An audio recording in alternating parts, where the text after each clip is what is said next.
Well, hey everybody! Welcome to Friends Talking Nerdy. This is Tim Gilesman, and with me I have the holiest of holies. I have the Reverend Tracy. How are you doing? I am doing well, Tim. How are you doing today? Doing good, doing good. Got back the other day from a wonderful trip to the ocean with Professor Aubrey. That was fun. Yeah, I saw some of your pictures from that. I don't remember if you shared them on your personal page or on the Friends Talking Nerdy Facebook, but I do remember seeing them. Well, lately, most of the things I've been posting have been on the Friends Talking Nerdy page. Regular Facebook, I've really lost interest in doing pretty much anything Yeah, with Facebook, but it's like a necessary evil because you do have those connections with people that you don't necessarily see on an everyday yeah, basis that you still want to have in your life somehow, even if it's just a cursory looking at a status update, like a former coworker who I worked with at Best Buy. Didn't know in person, but it was thanks to the internet message board that they had, water cooler. She recently ended up getting engaged, and that was happy. And I wouldn't have known that because of Facebook. So yeah, congrats to Megan Anderson for that. If yeah. she's listening, but It's just how socializing looks now. It's like I'm a big fan of Adam Ruins Everything, and it's something that he kind of went into. I kind of forget which episode, but I know he kind of pointed out like hey, please stop shaming people for always being on their phones, quote unquote, because back in the day they like shamed people for, oh, they always have their nose in that newspaper. I remember Like, that episode. yeah, it was a Yeah. really valid point. Like, it's not bad. This is just how we socialize now. But I'm a big proponent, and maybe that would be something worth nerding out about, is like fine tuning your social media based on that concept. But yeah, I'm with you. It's exhausting. Most of the stuff that I post is in specific groups. Like I mentioned, a thankfulness for support groups. I don't know. I post food pictures and like some motivational workout stuff because a lot of my friends, kind of know me as that person of like, you can improve your life if you want to. And, so I share stuff like that because instead of, all my friends following Tiny Buddha and, I just, Right. I try to be positive because I know there's a lot of negative shit. So I feel compelled to do that still, but I don't do as much. I've kind of divested some of that Facebook stuff as well, like taking down, I more focus on pages that I feel do good. Yeah, and that the thing too is that I mean, social media is great because it can connect people, it can make the world a smaller place, but a lot of people, and I've been guilty of this myself, feel that they can open up a lot more than they really should on social media, and it's not what social media is really meant for. To your point, yeah, I mean, if I'm going to utilize social media, I do want it to be for something positive. Posting a silly meme to brighten somebody's day, that's a great thing. Yeah. Talking about like throwing out some like movie news stuff that interests me. I mean, that's going to get people interested too. And then to your point, for your interest, you got stuff like your parenting group. Now you had the panel the other day, which I put the Yeah. link on the Friends Talking Nerdy page. But let us know how that went. So for those of you guys that didn't watch, we actually ran over. The moderator had to cut it short because Mm. what the spirit of the panel was so it's something I've been open about, and it also goes into how I'm using my personal Facebook because it goes into that good. Like if you're posting awareness stuff and like not being a judgy asshole, I'm a full proponent of that. Like I don't know, I try not to judge other people, but it's kind of hard when it's like even I read posts about things that I care about, and I'm like, yeah, but you're kind of being a dick about your message. Yeah. So like one of the things that I've gotten involved in is the adult children of parental alienation, and it's really just about the topic of parental alienation in general. It's a large focus towards fathers because they're statistically more likely to fall under that alienated parent demographic. And it's just, it's our cultural shit. Yeah. Yeah. It's some of our, and I'm sure like at some point we are going to nerd out about it. I thought about it for this week, but I didn't kind of like want to kick off between our holidays with like talking about that topic. So, but yeah, so we'll go into it more later. But essentially, it's something I feel passionate about. Something I'm open about is I am an adult survivor, I call it, of being alienated from one of my parents And it happened by no other means than what the court system simply allowed and what society felt was totally normal. And it's even kind of a little bit of the tie-in factor on, I think I have mentioned before that I'm working on a book on this show, but it ties into a book I'm working on in the background of stuff. So, maybe this year my New Year's resolution will be finishing this book. But Hey, if I can finish a book, you can certainly finish a book. oh yes, but the panel was great. It was a lot of, those parents who have been alienated, and they wanted to know kind of like if we successfully ever reconnected with the parent we were alienated from, like what was our alienation story. And by the way, their stories way wilder than mine, involved like being kidnapped and straight up like name changes. One of the ladies, she actually does have a book about her experience. She's older though, so hers happened in the 70s, and then another girl that was around my age, hers happened like in the 80s. So the same kind of, like, I was born in 85. So, but Texas is like 20 years behind everybody, as I like to joke. So I feel like her and we have had some messages and had some exchange. So it went really well. There were a lot of questions, a lot of wanting to know, like, was it successful? What kind of reach out worked? Did you actually believe it, or were you just mad because the other parent was like playing games with it? Like, so it's kind of like heartbreaking for some of the questions, but it was really cool to be involved in something that like kind of gave some hope. And just kind of the perspective of like, hey, I'm an adult. I turned out to be okay. It took me a long road to be okay. But, it gives kind of, I guess, a sense of closure for people as they deal with accepting whatever their situation is today. And there's such a highlight on that around the holidays. There's a lot more depression. There's a lot more, let's talk about one elephant in the room this time of year. There's a lot more suicide. And I think a lot of these kind of topics contribute to that. I'm not going to say parental alienation causes all of it this time of year, but there's a big reason that we do some of these panels like around the holidays. Yeah, and it is definitely important to talk that out. I have my own experiences with that I've briefly brought up on the show before. When you have a non-amicable split with somebody, head games can be played on both sides and all that stuff, and it's encouraged, right? Let's be real. We can't even break up without children being involved and be actual like mature emotional adults about it. Let's be real. It's not encouraged. It's not. Yeah. So if we're not going to encourage it on the regular, like, I'm not going to sit there and shame people for succumbing to the same societal standard. But see, like, that's going off on a tangent. I obviously feel strongly about it. So there you go. I'm involved in something I feel strongly about. It was a really good panel if you wanted to listen to it or go watch it. I believe it's all still up. She keeps the live videos up, and she does many, many others. So those out there that feel touched by that topic, you can even reach out to me through the Facebook group or shoot me a message, and I'll get you a link to the group that I've kind of been involved in. Yeah, in the show description, the Reverend Tracy's Twitter handle is there, so you're able to find her on social media there by just tapping her name, and also a link to our Facebook group is on there as well. So indeed, if you are interested, join us and join our group too. In terms of engagement with not just us but other people. I felt like the past couple of weeks we've definitely had a major increase in terms of people kind of interacting, which is very nice to see. Yeah.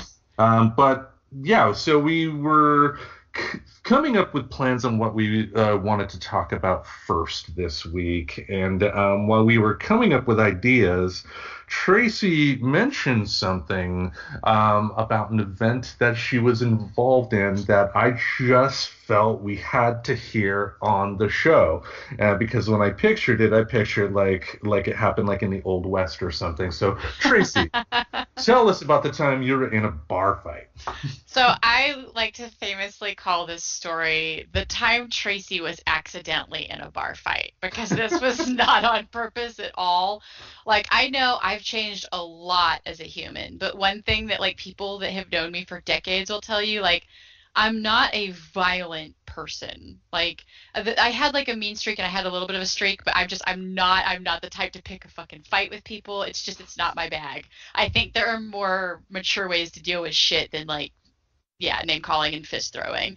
But Yeah. anywho, so this is the time because so by the way, context was we were gonna try to talk about like trying to think of 5 things like we do, and Tim brought up bar fights. I was like, oh man, I'm not sure if I've got like bar drinking stories, but I have No, one. no, drunk Oh, stories, not drunk bar. stories. There we go. Not Yeah, bar yeah, fight stories. Sorry, drunk yeah. stories. I've And never been in a bar fight. yeah, there we go. So drunk stories, like, oh man, I'm not sure I've got 5 actual good drunk stories, but I do have the time I was accidentally in a bar fight, and then here we are today.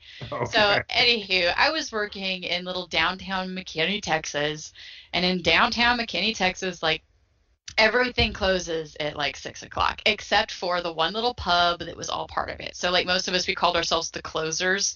I couldn't tell you half of these people's names anymore, but this was just, it was the regular group, and we'd go and like, sling darts and drink like from big, heavy pint glasses. Big, heavy pint glasses comes in later. It's a little Chekhov's rifle for this story here. So, so anywho, I'm there with my regulars or whatever, and I had already had a few drinks at this point, and this woman, to me, out of nowhere, comes up and just she little bitty squat thing too. Like I'm not tall, but she was way more petite and short than me. She gets in my face and just starts like cussing at me, yelling at me, awful. And this guy, I'll just call him Stan. I don't remember if that was his name, but Stan like literally picks her up by the shoulders, picks her, like moves her to the other side, points and says, "Go back over there." And so she goes off or whatever. And he goes, "Oh no, I just like wiped the floor in darts, with her boyfriend in darts, basically. Like he creamed him." And Hmm. because I was sitting at the table where his drink was at, just by myself, minding my own biz, she assumed I was with him. And so, as girlfriend role demands in drunken situations, she had to come have an issue with me who had fucking nothing to do with the whole scenario. Like, Wow. so a few minutes pass, and I'm sitting there drinking, and there's a scuffle with these 2 other men that had been having it out with Pool. And I guess she took that. So, there's a scuffle, and I'm out cold. This is what, from my perspective, I hear scuffle, out cold. I wake up on the floor, blinding pain. So what happened was she took it. I guess she had just been over there seething in anger at me ever since Stan like picked her up and sent her away. And Right. so these 2 guys had a fight, and she took it as her time to shine. Picked up the pint glass from the pub, chucked it across the room. It hits me in the head. My head hits the wall, and then my head hit the floor. Jesus Christ! Did you get a shot in yourself? No, I didn't know I was in the fight until I was knocked out. So, Oh my so I God. wake up in blinding pain. Like they called a paramedic to come check me out. They're like, "Oh, you way have a concussion." Like it wasn't even a question. And they were like, "Do you want to go to the emergency room?" I was like, "I'm like, not for a fucking concussion, man. Like it's cool. Like I'll get a friend to help me stay up." I got had an opening shift the next morning that I still totally had to do, which was another funny aside. Oh So man. so I go home, stay up all night. I couldn't find anybody to cover my shift, and it was the coffee shop, so I had to be there at 5. And I'll end this story with just this one. But I didn't press charges, by the way. I just said, get her drunk ass away from me. Like the venue will do what the venue does. I never want to see this human again, and I probably never will. Hmm. So I don't care. I don't know. That was just how I dealt with that sitch. I just chose. I've always been fucking way passive when it comes to like getting law involved. But so anyway, it's like, oh, it's an option. I'm gonna say no and just hope that person has a better life going forward. But And that I'm not person gonna. is Katy Perry. Yeah. Oh God, not. I have no idea. I don't even remember her name. So, but anywho, so the next morning I'm like there, and I remember this customer. So I guess something that fun that can happen when you take like a quick injury to your ears is with how thin that tissue is. It can swell so much that it just like will open. Mm. Yeah, so I'm sitting there and I'm handing this person their coffee, and they're just like looking at me like, "Oh my God." And he goes, you're bleeding." So this guy walks into this barista who probably has like bags under my eyes and like definitely had a rough night, gets handed a coffee, and just then just starts bleeding down the side of their face. Like, Oh my God. that person went to work with some stories. But anyway, so that's my the accidental bar fight story. Okay. I was innocent, folks. You can judge me if you want and let me know in any comments or whatever, like what did I do wrong to deserve that? But just, And in case you were curious, like, well, what was your body language like when she was like laying into you? It was mostly, uh-huh. Like, I was mostly just concerned that somebody was just yelling at me out of nowhere. So, but yeah, Oh like man. it was just a really crazy story. My dad used to call me his little barroom brawler. Like after that for years. It was great family joke, you know. Oh man. And me, I just a picture like in an old time saloon, like chairs flying, and oh well. All that taekwondo training, and it did shit for me in that situation, let me tell you. They did not teach you how to kung fu away a flying pint glass. Like, And that's cheating too, because I remember getting into a fight with a guy when I was a kid, and I just wanted to use fist and whatnot, but he was running away, and then he picked up a rock and threw it at my face, and it's just like, little bitch had to use a rock to stop things, and just yeah. anyway, let's talk about the 5 things we want to do in 2021. How about that?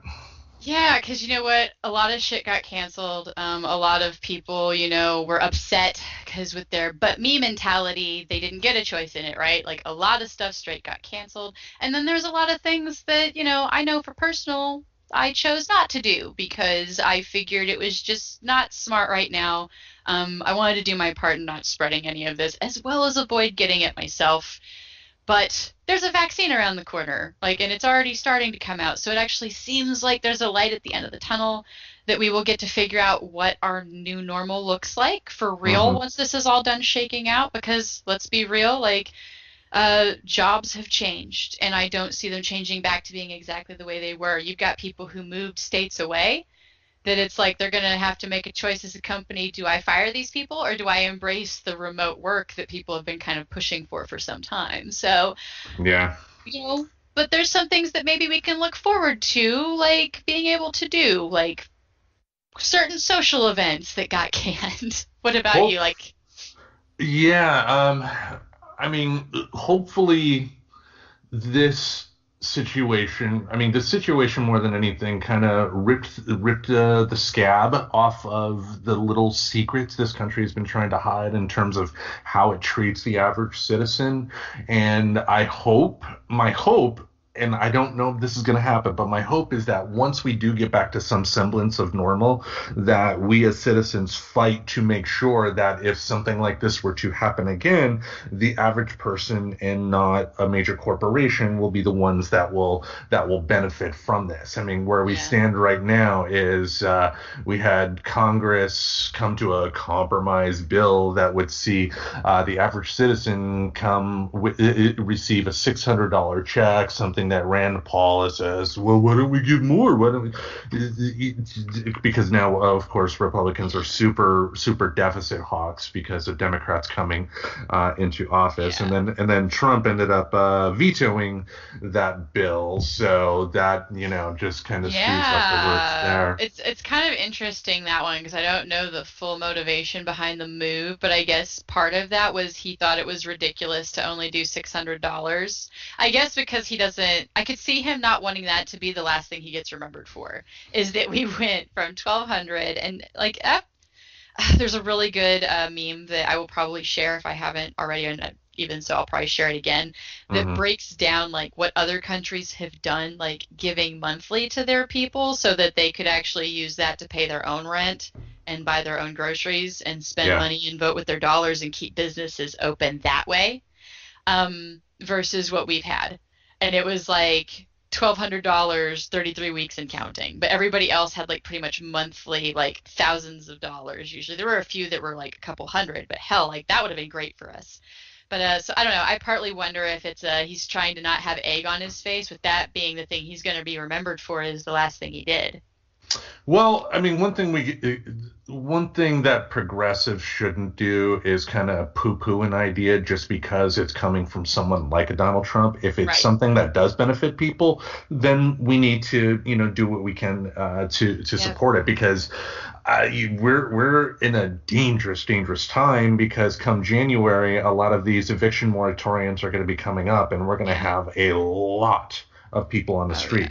We have a 600. lot of people that don't understand how it works. Like they don't understand that when you miss that rent, by the way, like for any of you guys out there that did this, I don't know if you realize this, but the expectation is for you to basically pay double rent, like going forward until it's paid. Like it was something short, like 6 months, which is why it's such a big deal that they extended the moratorium. Hmm. Because at first, landlords are going to get paid back that, that double pay for 6 months or whatever. And now it's been extended until God knows when, in a time where, let's be real, most people are living a paycheck to paycheck lifestyle. Yeah. So this isn't going to be good when the moratorium's over, but it would have been so much nicer if we had just thought about this in a different way, a way that other countries did. But we didn't get that.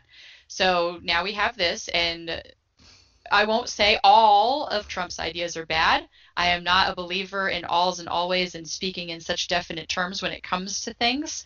Yeah. But so I don't have any shame in saying like, he's actually right on this one. Like he could be doing it to stir the pot, but the statement he made about it needs to be like at least 2,000 or whatever. That is not really an incorrect thing. And like, hey, like support that part. Like it's cool. Yeah. But for the focus of what we want to do here, let's focus on wish fulfillment, I guess, but focusing on what we want to do in 2021. That we're once we are able to do it, we're going to be doing like backflips, because we're so happy. Let's start off. What's the first thing you are going to do in 2021? So, I mean, my whole list is basically, yep, stuff that got canceled on me slash I canceled. And the first thing that I canceled was Hmm. where my wedding was supposed to take place.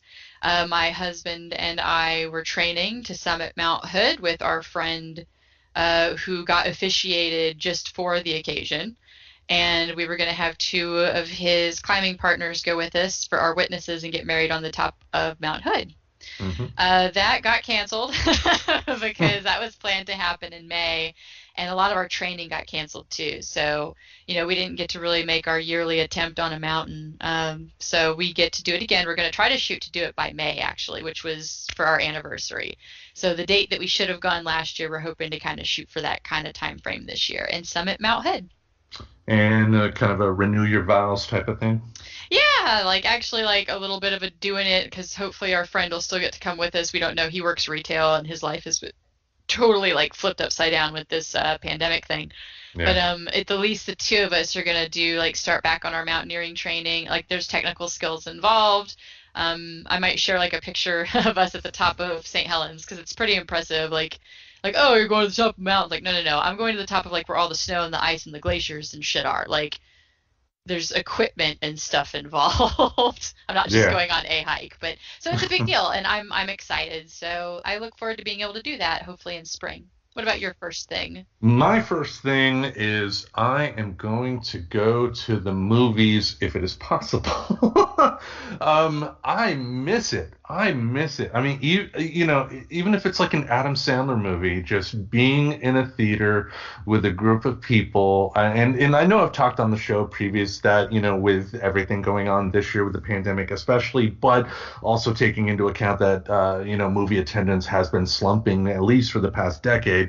Who knows what the movie future is going to be like, but I think that there's going to be something, and Portland being Portland, we will have that, and I know the Hollywood of all places, they send out an email because they have an emergency fund they're asking people to kind of donate to so they can keep the lights on so that when something does occur in terms of like a vaccine or whatever, then they'll be able to stay in business. But I want to just have stale popcorn, watered down Coke, and to just watch a movie with a crowd. There is nothing better than that. I mean, like that movie, we remember when we saw the Adam West Batman in theaters.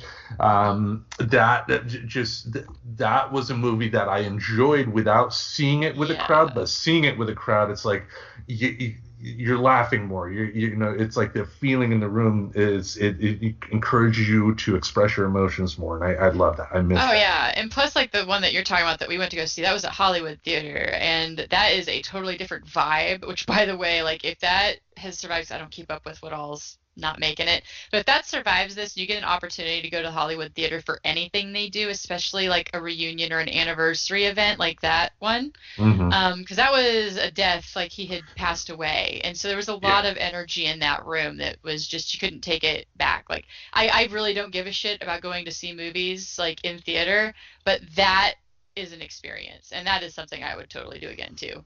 Yeah, I mean the Hollywood that was in their main theater, and that was, I mean that's history right there, because I mean they were showing movies all the way back in the 20s in that theater, so you could almost imagine like Charlie Chaplin being in the room or something like that. I mean, that's one thing I want to do at the Hollywood as well, is they have an actual organ there that used to be played during the silent movies that would play the movies, and then what they will do now for the Hollywood is they will play a silent movie like a Buster Keaton movie or Harold Lloyd or something, and then have somebody live playing that organ accompanying the movie with live music. And it would be cool to see that.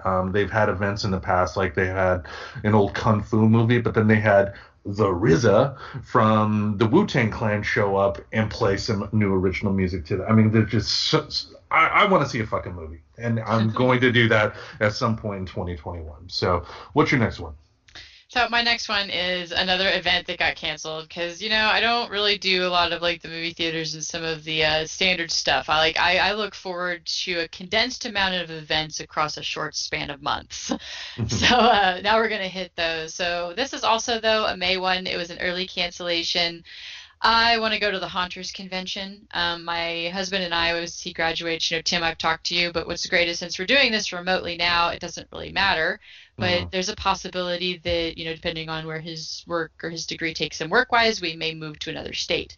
But that wouldn't happen until summer. So that means I can look forward to the Haunters Convention as long as it still happens, as well as the Charity Ball, which if you've ever checked out, I've seen a lot of traffic, a little bit of traffic. I should say a lot. I don't get a lot of traffic on any of my fucking pages.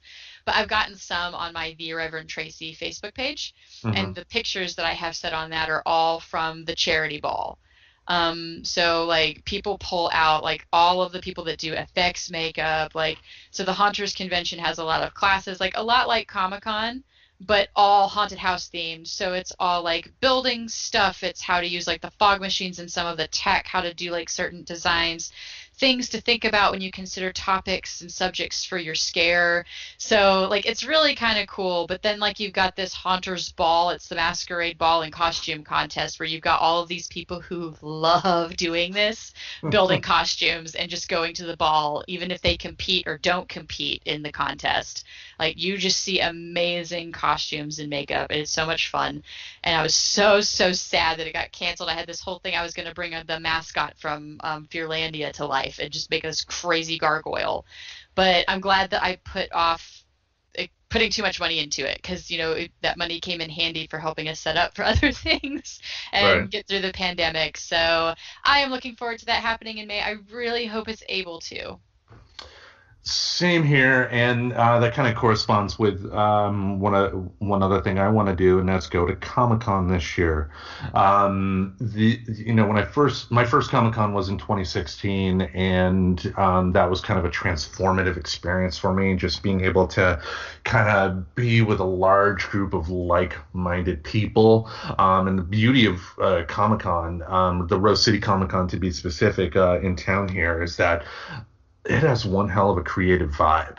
Yeah. I mean, just, whether it's walking the halls and seeing all the outfits that people created, or whether it's going to the specific panels and either hearing, comic professionals talk about creating their work, or if you go to one of the bigger name panels with a Hollywood actor, hearing them talk, just the times that I've gone, I've had my biggest creative rushes in terms of, stuff I've created. And I really miss that. I want to be back with a group of like-minded people just enjoying the stuff I love, and and also just seeing some of the wacky costumes, seeing people that come out of their shells to create something. I remember the first time I went, there was a woman who was she seemed unsure of herself, but she was in her costume, and she was, using that costume, that persona that she was trying to be, to kind of bump up her ego. And then that, I love that. I ended up taking her picture for the article I wrote for Latino Review Media for Rose City that year. But I want to go to Comic-Con. Yeah, and that's actually one that was next on my list too. Hmm. Comic-Con, right there, and that goes back. I actually want to try to find the picture of it, but I've got the picture around somewhere that you took of me with duct tape Wonder Woman. If you remember Duct Tape Wonder Woman, she just Yeah. had this really awesome. And what's cool is it's such a collaborative space, and it's one of the reasons that I really love the Haunters Convention and the haunt community. Is it's not so hyper competitive that people are like, my secrets are my precious, and they don't share. Like Wonder Woman, Duct Tape Wonder Woman straight started taking off parts of her costume to show me how she duct taped it together and how she got it to adhere. Hmm. And it's a very collaborative sharing space, and I like that because I'm not I am competitive, but not with other people. I'm more competitive with myself. So I like that being more of the attitude than the elbows up competition attitude. And that's something that you find in so few spaces. And Comic Con is one of those where that attitude thrives, especially here in Portland. Because I can't really speak to too many others, but Comic Con happening later in the year, the good thing is that's something I should be enjoying no matter where I end up that time. If it's in the fall, if we end up back on the other side of the country, there's Comic Cons everywhere. So that's something that's also like linking in that way too. So it'll be neat. Oh yeah. All right. So you went. So I guess it's my turn again. Yes. Yeah, your Oh, turn again because we tied on that one. all right. All right. So another thing I'm going to enjoy in 2021, hopefully, is not feeling on edge when I'm shopping with a bunch of fuckers who flaunt their ignorance of common sense health Oh, rules. wow. Yeah, I get you. Yeah, just the chin diaper fuckers, when I was briefly back at Best Buy, like I had numerous customers that, well, this pandemic is almost at an end. I don't know why it's just, no, we're not. Your being here is actually Yeah. making it worse, yet the government says that this somehow, selling video games is an essential business. Fuck you. Yeah, basically. And it's like those people that are like, if masks worked, then we should be blah blah because they set all of these rules and such and such. And meanwhile, they've got it diapered under their chin talking at your face. Oh, And I'm like, oh, well, that's why it didn't work because, see, you can set all the rules you want, but since we're actually not the police state that, we're kind of making it sound like that we're being about this, that we're not, because we're not that, you have the freedom to wear it like a diaper under your damn chin. However, businesses have the ability to not do business with you based on any rules that they set. And that's what's protected. So don't get pissed because Walmart won't let you in because they take it seriously enough to require you to wear a face mask. You have the yeah. right to shop somewhere that doesn't enforce it. Go find one. It's cool. Bye. Yeah. Well, but still, some of those big corporations are doing the absolute bare minimum they have to, That is which true. is because we're at a point now where you have so many people available in the job market that, they have no fear that if, somebody gets scared and doesn't feel like coming in, well, guess what? We can find someone else to take your spot, blah, blah, blah. Yeah, it sure did switch that dynamic awful quick. We were in an employee kind of winning, like the job market was in the favor of the employee, and this just like turned that on its head. So that's interesting. Yeah, and that's another reason I think we need a revolution in this country because businesses just, like we shouldn't have to rely upon an employer for Yeah. proper health insurance. That is a travesty, and that is the big thing that they're holding up over us. That so that if we try to fight them to get more rights from employers to have like a livable wage or something like that, they're going to take away the health care. And just we need a Yeah. revolution. We need a revolution. Needs something for sure. All right, what's your next one? So my next one is just the Halloween season, like not being around a bunch of people starting the spin up of the yeah but me as we started to ride and glide into our holiday seasons. That's kind of the kicker. And so everybody was like, hashtag save Halloween. I was like, why does this hashtag have to be act ignorant about the pandemic? Like, save Halloween should have been a call for creativity, not a call for people to argue about, well, here's why little Timmy really needs to go because he's going to be 13 next year and then he won't be able to trick or treat with his friends. It's like, or let him trick or treat. or like do a party. Like it's okay. Fucking life happens. Like Yeah. but there was just so much fighting. I didn't really like I did the cool Mandalorian thing, the cardboard helmets, and that was like something cool to look forward to, but if I'm like doing the casting direction or not with the haunted house or however that pans out, like either way, I look forward to a good solid Halloween season again. I'm sure I will get involved with something no matter where I'm at. Yeah, I mean, my kids are old enough, and when I lived with the ex-wife, she was pretending to be a Jehovah's Witness at the time, so we didn't do the holidays. So I've never really felt any sort of attachment to them. But having said that, it is nice to have something to where, yeah, you can have a little fun being creative with the family and whatnot. So being able to, and whatnot, drinking game, yeah. But Well, I mean, and it's one of those like it's the holiday I kind of started liking because I realized there were ways to enjoy it that didn't depend around like being around a bunch of friends and family. Like I enjoyed dressing up for work, and that's where it kind of started was getting into a little bit of my do-it-yourself. Like I made a sim costume with like a color changing dongle one year for a work costume. I put so much fucking effort into it. And that was like the early years of like before I got into actually doing costuming and Comic Con and stuff. So it kind of like broke me into it. And it was the first holiday I figured out how to enjoy in my own way. nice. All right, my next one. I want to go see professional wrestling. I do. Yay! Last February was the last wrestling event I saw live, and that's when NXT Takeover Portland, a WWE pay-per-view, came to town, and that was one hell of an experience. Some of the best professional wrestling I've ever seen live. And then the apartment that the professor and I moved into here in Portland, about a couple blocks away, there's an old VFW hall that, under normal times, was the home of an independent wrestling company called Big Time Wrestling. Every Sunday at 6 o'clock for $10, you can see local independent wrestling. And because of the pandemic, they are closed. So just being able to watch professional wrestling with fans again, live in the audience, whether it's a local independent show or I wouldn't go to a WWE show now because that company is just run by garbage people. But if AEW came to town, I would definitely go see them. But just being with a crowd, watching wrestling, getting emotionally involved in all that is going to be fun. You're like, Nice. you're like, not for me. Oh, nope, it's not for me. But then again, summiting mountains and, going across glaciers isn't for you. So it's cool. Yeah, yeah. Heights, no. Oh, God. Let's not get into the Bergschrund or what that even is. All right, what's your Like next one? literally, don't get in it; you'll get dead. But my last thing is actually something that I've never like I've only done one time ever, and it surprises people. Because there's just an assumption made that I've done this a lot. But I want to do karaoke like on a regular basis. I think I want to try having it as like being like my kind of hobby of doing like some karaoke night somewhere, one night a week.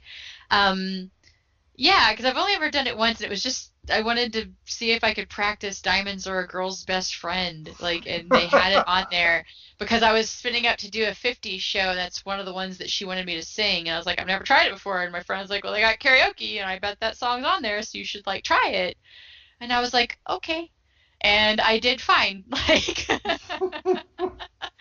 so I did karaoke, but I didn't get to do it like in the spirit of, and there was another time I went to a really popular big karaoke spot in Portland called like Chopsticks, I think.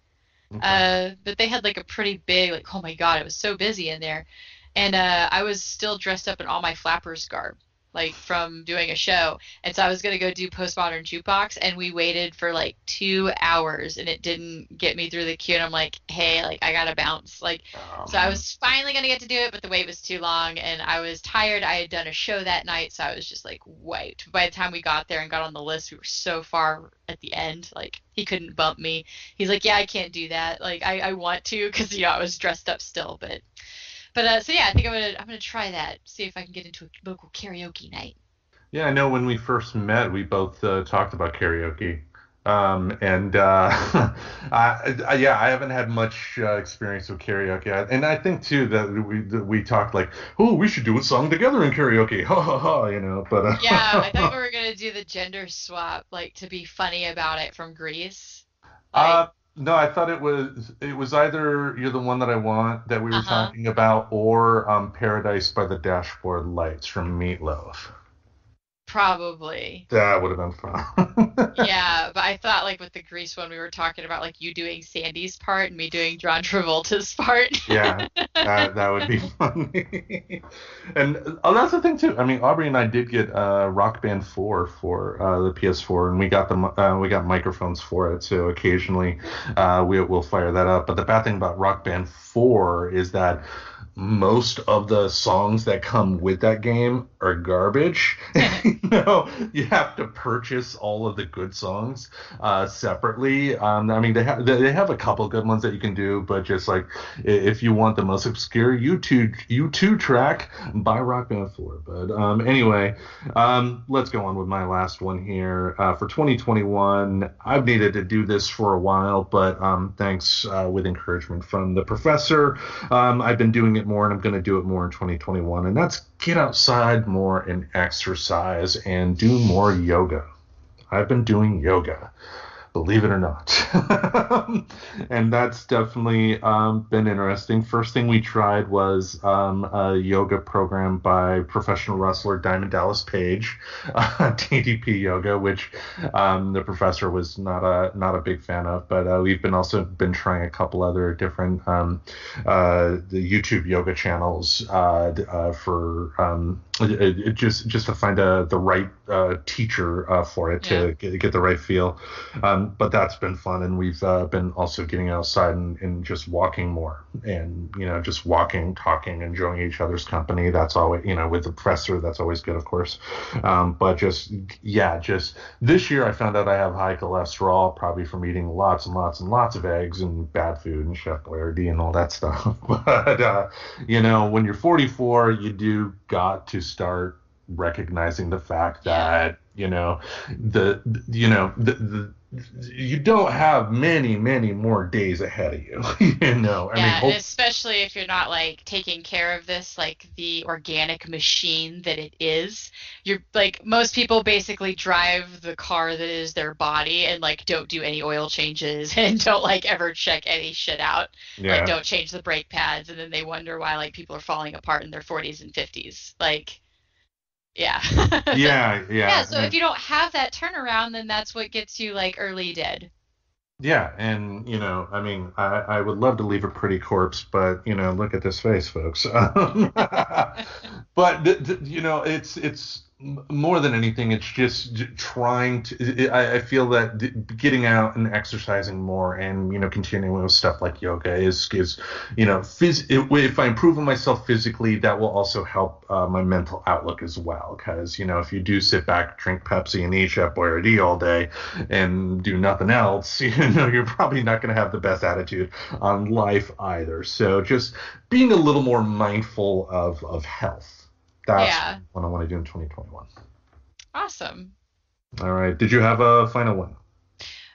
Well, see, we both clicked on Comic-Con, so I've gone through mine because I had Halloween season karaoke. We did Comic-Con together. Sorry, there's my mouse. And then Haunters Convention and Summiting Mountains again because I've already started getting back outside, so now it's just training so I can actually get on the top of I think we're gonna actually do St. Helens first. But we'll get into that because see, it's funny because my topic is gonna come back to the last thing that Resolutions. you mentioned. Yeah.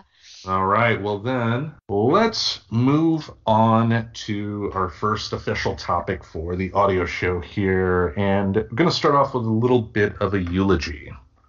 Um, Kim the Geek, who's been on the show before, has a cat by the name of Peach, and that cat sadly passed away. I had the pleasure of meeting said cat when I moved into Kim's house when last year.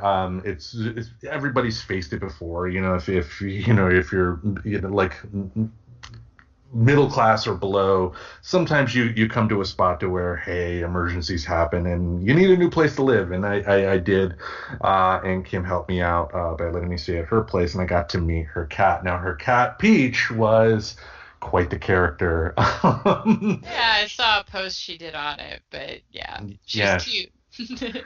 Um, yeah, she was definitely a pretty cat, but she was also one of the most temperamental cats I've ever seen. I guess when she was adopted, as Kim stated on the show before and on her Facebook post, Peach had already been adopted twice and brought back to the shelter, just because, when I encountered Peach, if you did anything that annoyed her, she would hiss at you and take a swing at you. And but what I've discovered about Peach, the more I got to know her, was that she had a thing about trust. I know, if I had to guess, I think like with some of her previous owners, she wasn't treated that well. So I think her trust of humans wasn't up there. But like it took me a good 6 months, because I would do stuff like she would be in Kim's office, sitting in Kim's chair, and I would just sit outside the door and just talk to the cat, and just kept on doing that. Didn't try to instigate any sort of touching that she didn't want to do, but just let her know that my presence was there and I wasn't going to hurt her. And then one day I was just lying on the bed, and then what happened? She hops up and just sits right next to me.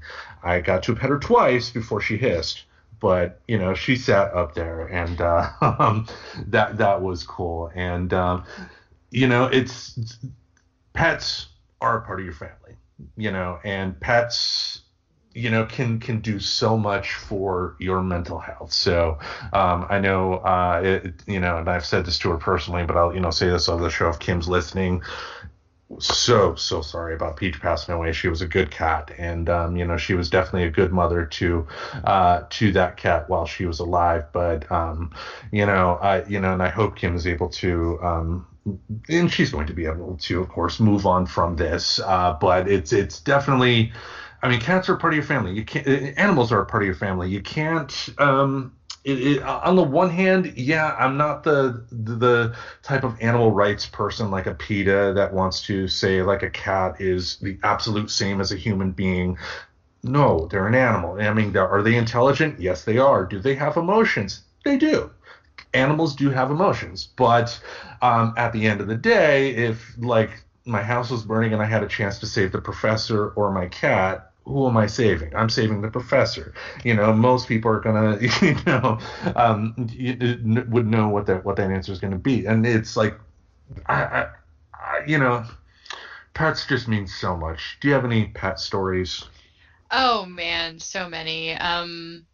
I love animals, pets, like being kind of a lot of my background. I didn't have a lot of friends. I had a lot of animals in my life though, and so I Critters. had critters. Well, I mean, the critters were the outdoor critters, and like right now in my life, I technically have a critter and I have a pet. I do have my cat Beans. She's also my ESA. Mhm.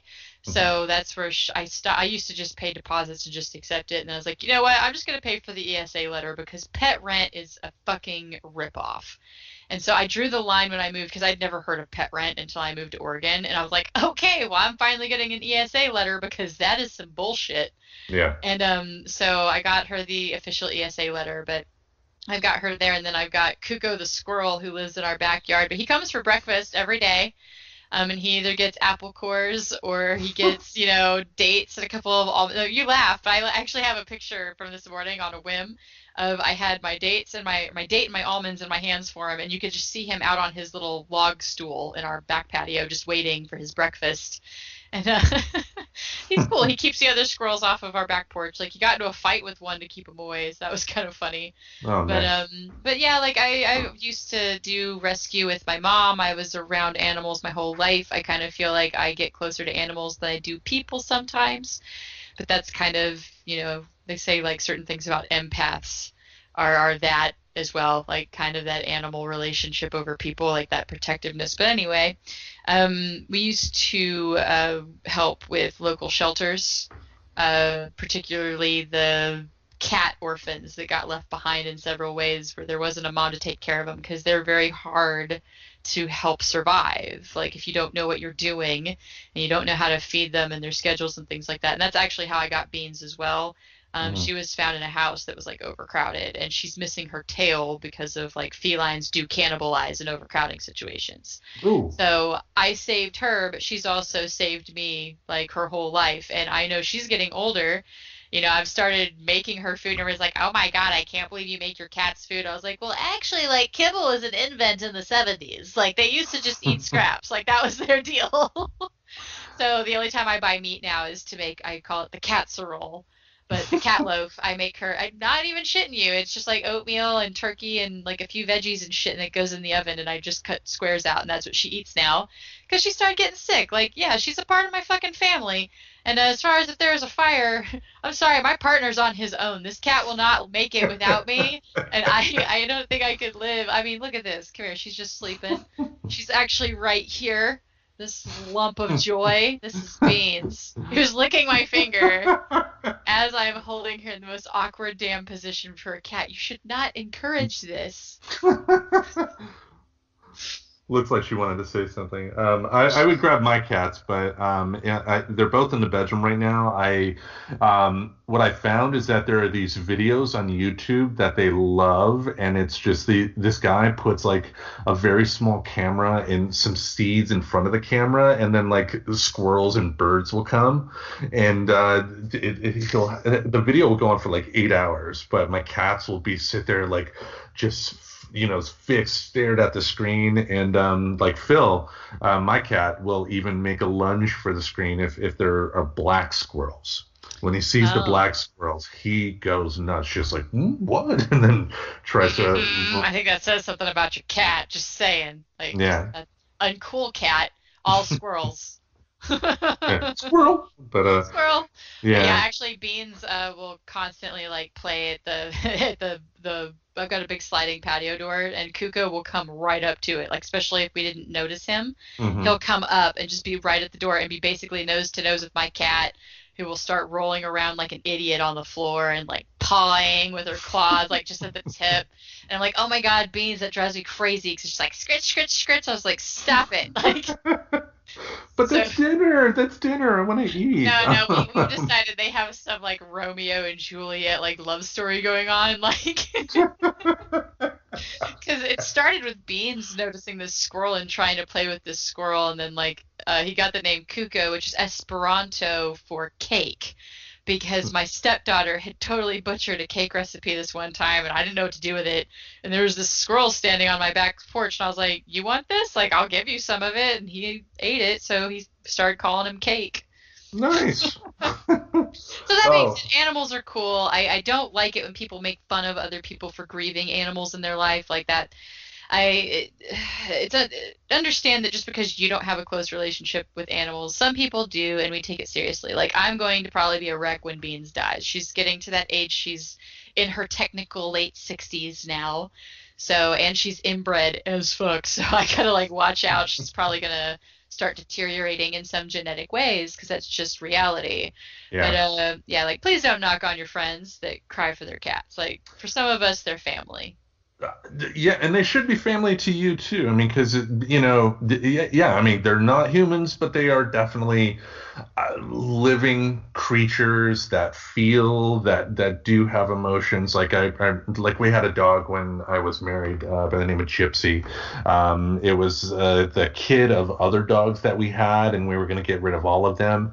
But Gypsy had a neurological issue with her back legs, to where she couldn't stand up right, and mostly her running was just running with her two front paws and her back legs dragging, and just with her personality. But we ended up keeping her, and just every time I would come home, that dog would go nuts, just running back and forth on her ground, like, he's home, oh my god, and then I'd have to pick her up. She was like a bastard child of like a Chihuahua and a very small terrier, so I could pick her up with one hand, and she'd just constantly lick my face and all that. cat, and just the love that animals can show you. Like, I mean, Phil will do that all the time. Just, how when I'm petting him, how he will just like look at me like, oh, Yeah. how he'll follow me. Like, I don't know if I mentioned it to you, but I mentioned it on the show before. When I first got Phil, he came and brought me to the Humane Society. Oh, for the beans. Cat paw. Sorry, she just tried to touch my face because now she's like all in my lap and she thinks this is about her. And she's just like down here just being super, super Hi. awesome. Hi, I'm Beans. This is the Beans show, right? You said I could talk? It's all about me. So sorry. Stray paw was an interruption is because my cat is a narcissist, Okay. basically. What cat is it? But Basically. yeah, so we were at the Humane Society, and it took about 2 hours to find the right cat. But they had this little thing where, like, it's like a circle, the area where the cats are, so you can like walk around and see all the cats. And then I saw a couple of cats, one of them including Phil. And I guess at this Humane Society, if you find the ones that you want to, kind of meet up before you go through the adoption, then you tell somebody at the front desk, and then they will pull the animals out and then bring you to a separate waiting room. When they brought Phil in, he was the first one they brought in. He was just kind of like walking around, but he was looking up as well. And then at one point he stopped. I was next to him. He tapped me with his paw, looked me in the eye, and then looked over at the window. He wanted me to pick him up, so I picked him up, and then he's just looking out the window, just like, well, found my cat. Like this one right here, he asked nicely. He did. Yeah, this one, Yeah. she was just, her siblings didn't make it. She was a rescue of 3 litters. We got him at about 3 days old. Mm. And one of them had been chewed up worse than her. The other one, like, just didn't, it just happens. If they're found in those not good situations, my mom being a nurse, that's why we got the ones we got. So there were a lot of little bitty kittens that have died in my hands. But that being said, Wow. I'm still open. Like, there's a lot of people, like, that react to that going, I don't know how you ever own any pets. Like, it's like, well, I mean, you can look at it that way, or I can realize, like, this is one that I did save. And because she is inbred and her back legs are a little short and her tail has, like, kind of a weird shape to it because I never, like, it didn't hurt her, so I didn't want to do anything cosmetic, like, any more to her than needed to happen, Right. that, I just decided this little lump is going to be like she is. And, she's so miserable in my care. But, I took her because I didn't want her to be put down. And because that's just a fact of how it is. They get overcrowded and they have to make decisions. And cats like her end up, not taking up a cage for a cat that stands a chance at finding a home. Yeah. And it's sad, but it's the sad state of things. But that's where some of that lack of caring also, like, feeds into that bigger societal problem, is when we don't care and we don't take an emotional responsibility, like, for animals, then that's where we get some of the problems that lead to the overcrowding in our shelters. Like, Yeah, I mean, you gotta taking an animal into your life is a big responsibility, even if it's something like a goldfish, yeah, and it is another living being that you are committing to having a comfortable life. I mean, with a yeah, cat, it's a lot more simple. You want to make sure the litter box is clean and that they got food and water, and then they can take care of themselves at that point. But still, if you are making that commitment to have that animal in your life, do the responsible thing. And most importantly, if it does come to a point to where you feel you cannot give that animal the best life or whatever, or if economic hardships occur and you can't get food, the most loving thing you can do is to take that animal to someplace like the Humane Society, the ASPCA, some professional organization that can make sure that that animal gets a second chance. Just it was the Bean Show. oh yeah, I was just like, she was more entertaining than me, so I thought I would just let her, like, be just dog pudding, just, like, all out on my lap. But yeah, it's like people get pets like they're some kind of accessory or something that just is going to exist in perfection with all of their needs in their home, when really the job is as the human, so as the evolved species, it's your job to understand what that animal needs if you're going to bring that animal into your home. And it bugs me. I see it with cats and dogs especially, but cats, like, there's no bad cat. There's a really, really awesome animal behavioralist who I love. He's got a Discovery Channel show called My Cat from Hell. Hmm. And his whole point is there are no bad cats. And it's a lot of it is just miscommunication. A lot of it's the same problems. It's, oh, well, yeah, your cat you need 1+ litter box per cat. Like, you need a certain amount of space. You need the tacky looking scratching posts because that cat needs that. The cat's not scratching your couch because it's trying to say fuck you. It's doing it because it actually has like a biological need to do those things. And if you don't provide those things, they're going to find ways to do it because it's a need. Like, not a bad cat. There's a lot of people that I see really poor training, like going by dog parks and just also having a history with dogs. Just poor training, poor socialization, people letting dogs, like one of the more innocent ones, don't let your dog interact with another dog like while they're both leashed. It causes what's called leash frustration, and it can actually make them more aggressive in general on their leash. But it's like the number one no-no that I feel like I see in public constantly. And it's not like they're letting them not just sniff each other. That's fine, but I'm saying, like, don't let them play.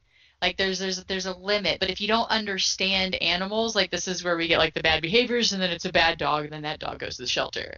Or we get behaviors, it's a bad cat, and that cat goes back to the shelter. But yeah, I mean, like Peach. I mean, Peach. The thing I discovered with her is that you just had to listen. And also too, like with Peach, she hissed a lot, but I found that people, and I've been guilty of this when I was younger too, they think that when a cat is hissing at you that it's the most angriest thing in the world. But no, it's just communicating. It's just, I don't want you to do that, and that's its way of saying stop. Yeah, it's saying stop. I've had to have a lot of conversations. My stepson, he just turned 6, and Bean scratched him.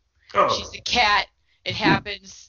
I know my cat, though. She's really not aggressive. So I remember I even talked it out with my stepdaughter. It's like, hey, has Beans, like, ever just, like, scratched somebody out of nowhere? It's like, nah, not really. I was like, so, like, all right, this is the part of the show where we act like we never have parts that we have to edit and continue awkwardly at some point by cutting in the rest of the conversation we were having.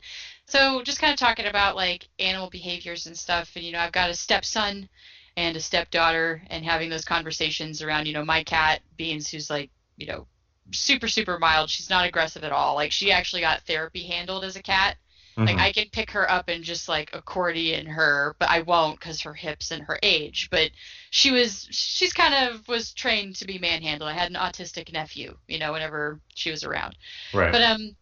But anywho, so just kind of explaining, like, hey, body language matters. Hey, you see when her tail switches like that, you should probably stop petting her. And hey, when she hisses, like, don't jerk your hand away because she might think it's like a toy. So just slowly move your hand away. And actually teaching understanding about animals to kids, which is like, I don't know, I got that because I was raised on a farm. So yeah, and also, like, I know Aubrey's cat, Sherman, who lives here. I posted that picture yesterday. She said I could have the fish, I swear.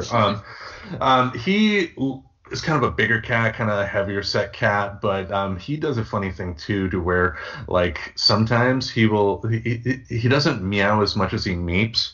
His meow's like me, like that, kind of like Beaker from the Muppets. But he'll do a thing like where, like, he'll be like in the kitchen, and like out of nowhere he'll decide he just wants to take a swing at me. But when he's doing it, his tail is straight up, and his eyes, his ears are perfect. They're not back or anything like that. And he's having fun when he does that, and he likes chasing me. He will chase me around the house. So that you take the time to watch, because your cat, with your animal period, but especially a cat, will show you through their body language if you are paying attention. You don't need to be a cat expert. You don't need to go to college to learn how to read a cat. You will know if you take the time when your cat is happy, when your cat is sad.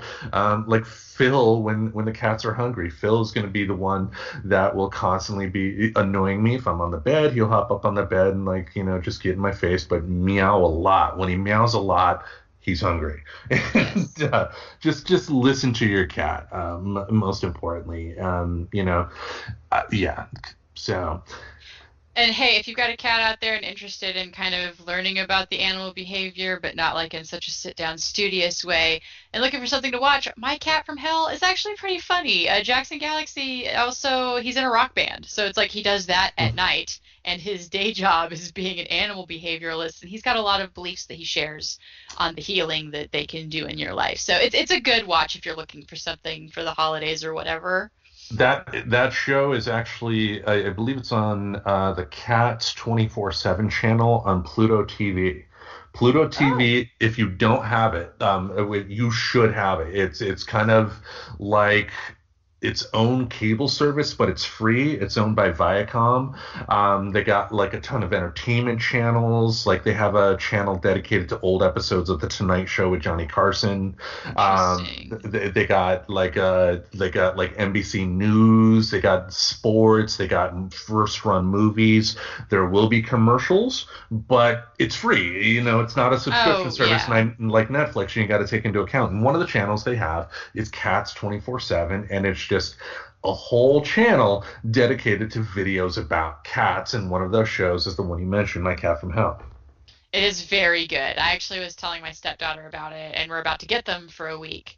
And so I think while we're crocheting and making gifts for each other, we might maybe we'll watch some My Cat from Hell. Nice. All right. Now, speaking of the time of year and speaking of what people normally do this time of year, you brought us a topic about resolutions. Yeah, and it actually kind of fits in because you like, we kind of talked a little bit about what we want to do in 2021, and you kind of brought up something very resolution-y. And so basically, I wanted to talk about why all of your New Year's resolutions are going to fail.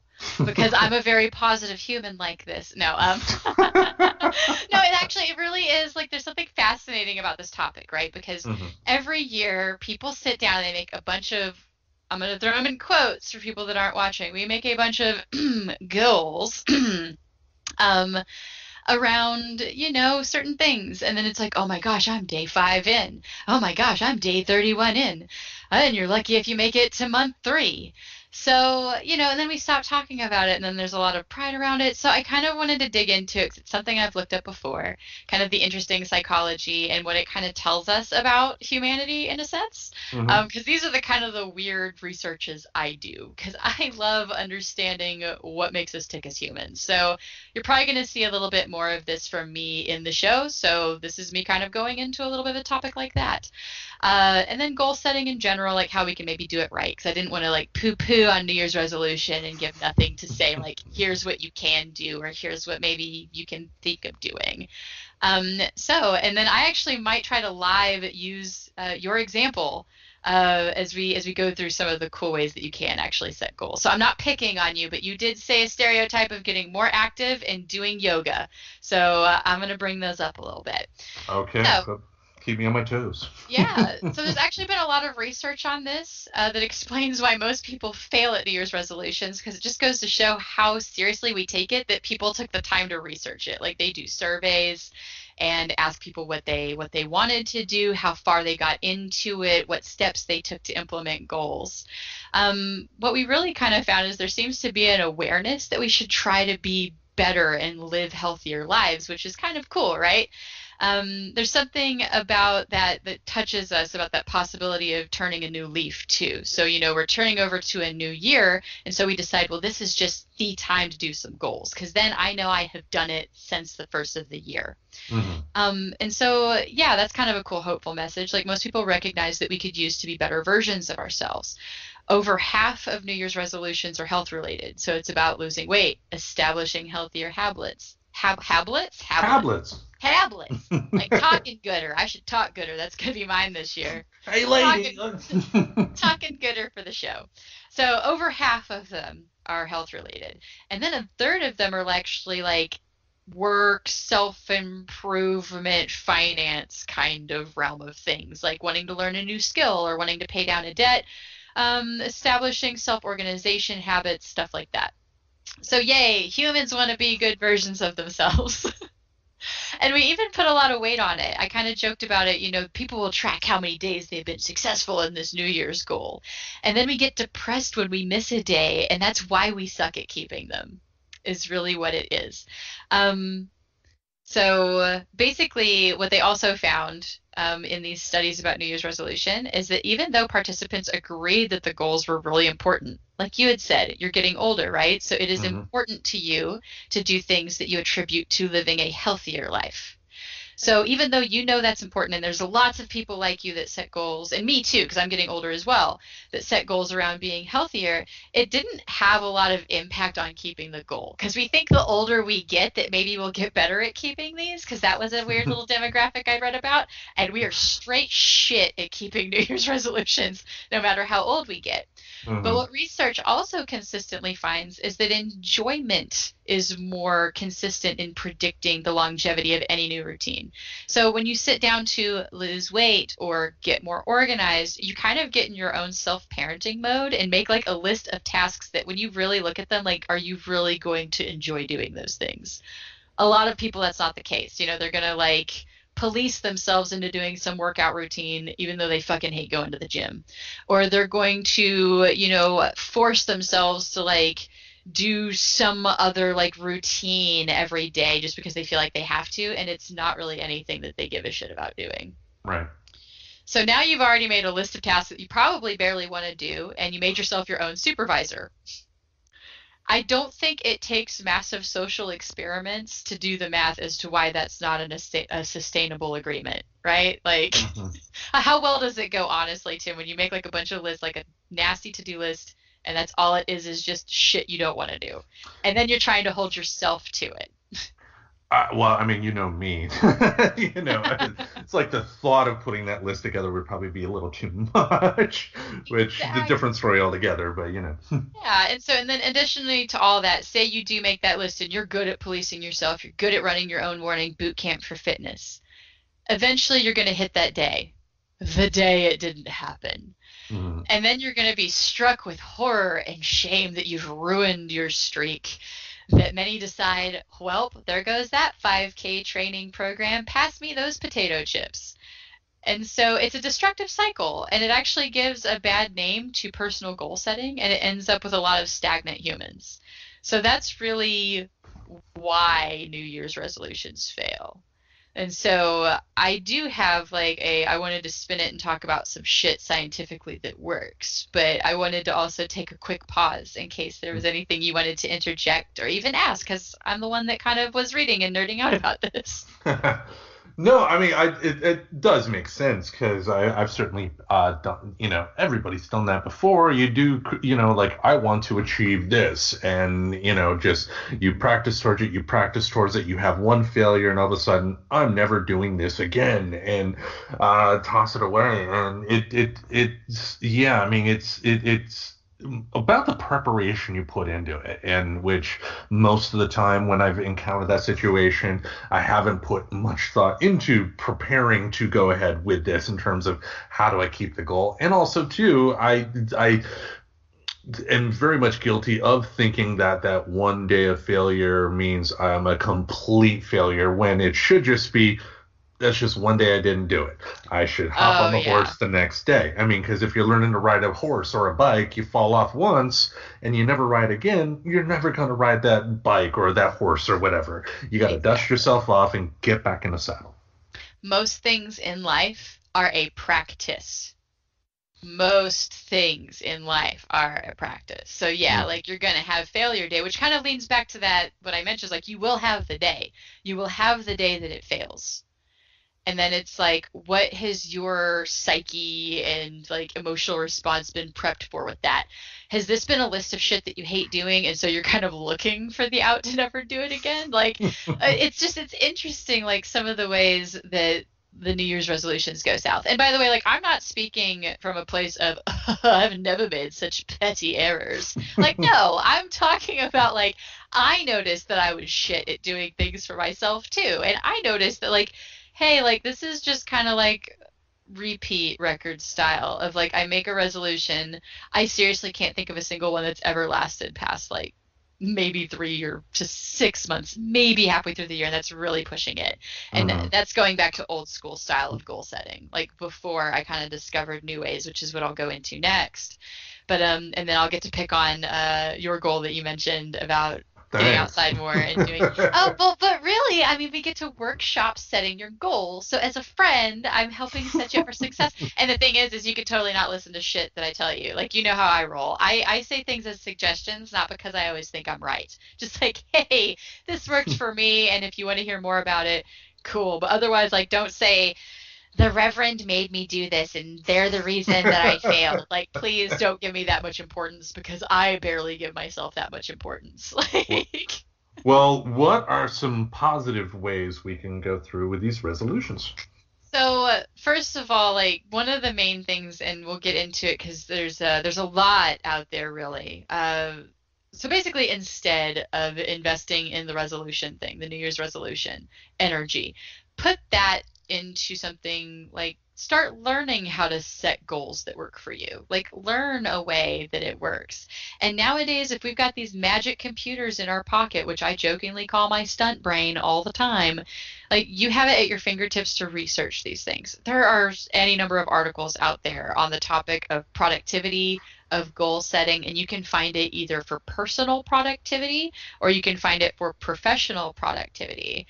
And one really, really popular one is called setting SMART goals. And the first time I heard of that was actually from my partner, and he has a background in the military, so they used SMART goaling that way. But then I also heard about it, and this is, to me, a sign to be aware of, like, a concept, is when the tech industry takes it in and uses it in their workforce. So I used to work like high fancy schmancy tech job. Tim actually knew me from those days too. Like, really nice downtown Portland, big holiday party. You know, they work hard, play hard mentality, blah blah bullshit. But they also did like I had to set goals. Like, I actually had to do more than just clock in and do my day work. Like, I had to come up with ideas and projects and complete things. And so they actually use the SMART goal technique to set goals, and then it'll totally come into play why, like, as I go through them. But have you heard of SMART goals before? It sounds familiar, and it's probably something they did at Apple, but it was something that I like. It's like I sell computers. I don't care about goals. I'm not looking to be the CEO Yeah, of this fucking place. So fuck you, Apple. Anyway. exactly. And I get it, and that's a very common mentality. But, like, so basically, it's taking that idea and applying it to your personal life that I'm talking about, which is where Mhm. it can be like, I love taking stuff from productivity in, like, the business world and finding ways to make it for me. Like, I learned about Excel, and it's been my favorite budgeting tool since before it was cool to, like, do that. And because it's like, it made a lot of sense to me because it would, like, balance and do a bunch of shit for me. So this is basically taking, like, a concept that's starting to be spread and using it personally. And there's even some, like, if you're the type of person looking for a journal to help you, like, I tried to pick up a bullet journal, and that shit has remained blank for 3 years and counting. Like, I am not good at setting up my own things. So I'm actually part of something I've been looking at that's led into some of this nerdiness, is looking into different journals, Mhm. and some really cool ones. And if I get it, I'm totally going to end up nerding out about it on the show at some point. But I did learn about a line of journals called Panda journaling. Hmm. And it's like a 3-month journal, and it's also set around, like, personal goals. There's even some good mindfulness stuff in there. Like, you set a mantra, an aspiration, or something for the day. You talk about a common mindfulness practice is like listing 3 things you're grateful for in the morning. So it's interesting. There are tools out there to kind of help do things. But today I want to talk specifically about SMART. It stands for making a goal that is specific, measurable, attainable, realistic, and time bound. And basically, that if you follow those things, you will start actually mastering your goals. And I'm going to break it down and compare it to a standard, like, I'm going to lose weight, or, like you had said, I want to get outside more. I want to do yoga more. And, like, one of the first things that's kind of wrong with that mentality, or kind of like not wrong, but the least successful with the New Year's mentality, is, what's your time frame? What's your time boundness? Oh, a year. That's so easy to blow off whenever you're just like, I've just got a year to do this thing, right? So that's where it's like, get specific. Get specific about your goals. So instead of, like, hiking more would be a good example. Like, maybe have a goal of, hey, I'd like to be able to do, like, a 15-mile hike, like, by the end of the year, like, and be able to go and enjoy like a 15-mile solid hike. Okay, so yeah, that's like a big goal, but that's going to break down into other smaller parts. So that's actually going to get kind of into your next part. So it needs to be measurable. Hmm. That's easy. That's like number of miles hiking, right? Get outside more. Yoga, it could even be working yourself into like, hey, by the end of this year, I would like to have like a good yoga routine in my life. Okay, cool. Well, so how are you going to measure that? Like, what's a good yoga routine for you? Do you want to be able to do like 30 minutes twice a week and feel like a rock star? And that's where you can start working towards. So instead of I'm going to do something more, it's I'm going to do this much of something by this date. And this even breaks down where it's like, well, if I'm going to do that, I need to make smaller measurable goals. So like the first month, find a yoga instructor I like. Hmm. And you can make like, does you see how it kind of like it almost folds in where you can a smart goal? Like you can kind of make your overall big one being, hey, I would like to develop a good yoga practice. And then it turns into, well, if I'm going to develop a good yoga practice by the end of the year, I've kind of got some other ways that I need to break this down and measure it out. First of all, I need to find a yoga instructor that I like. And then little things like that. You need to also cut it into your schedule, which is like other little parts of this that we're going to get into as well. But does that kind of make sense? Like where you need to make it specific and measurable, and those two kind of play into each other. It does, yeah.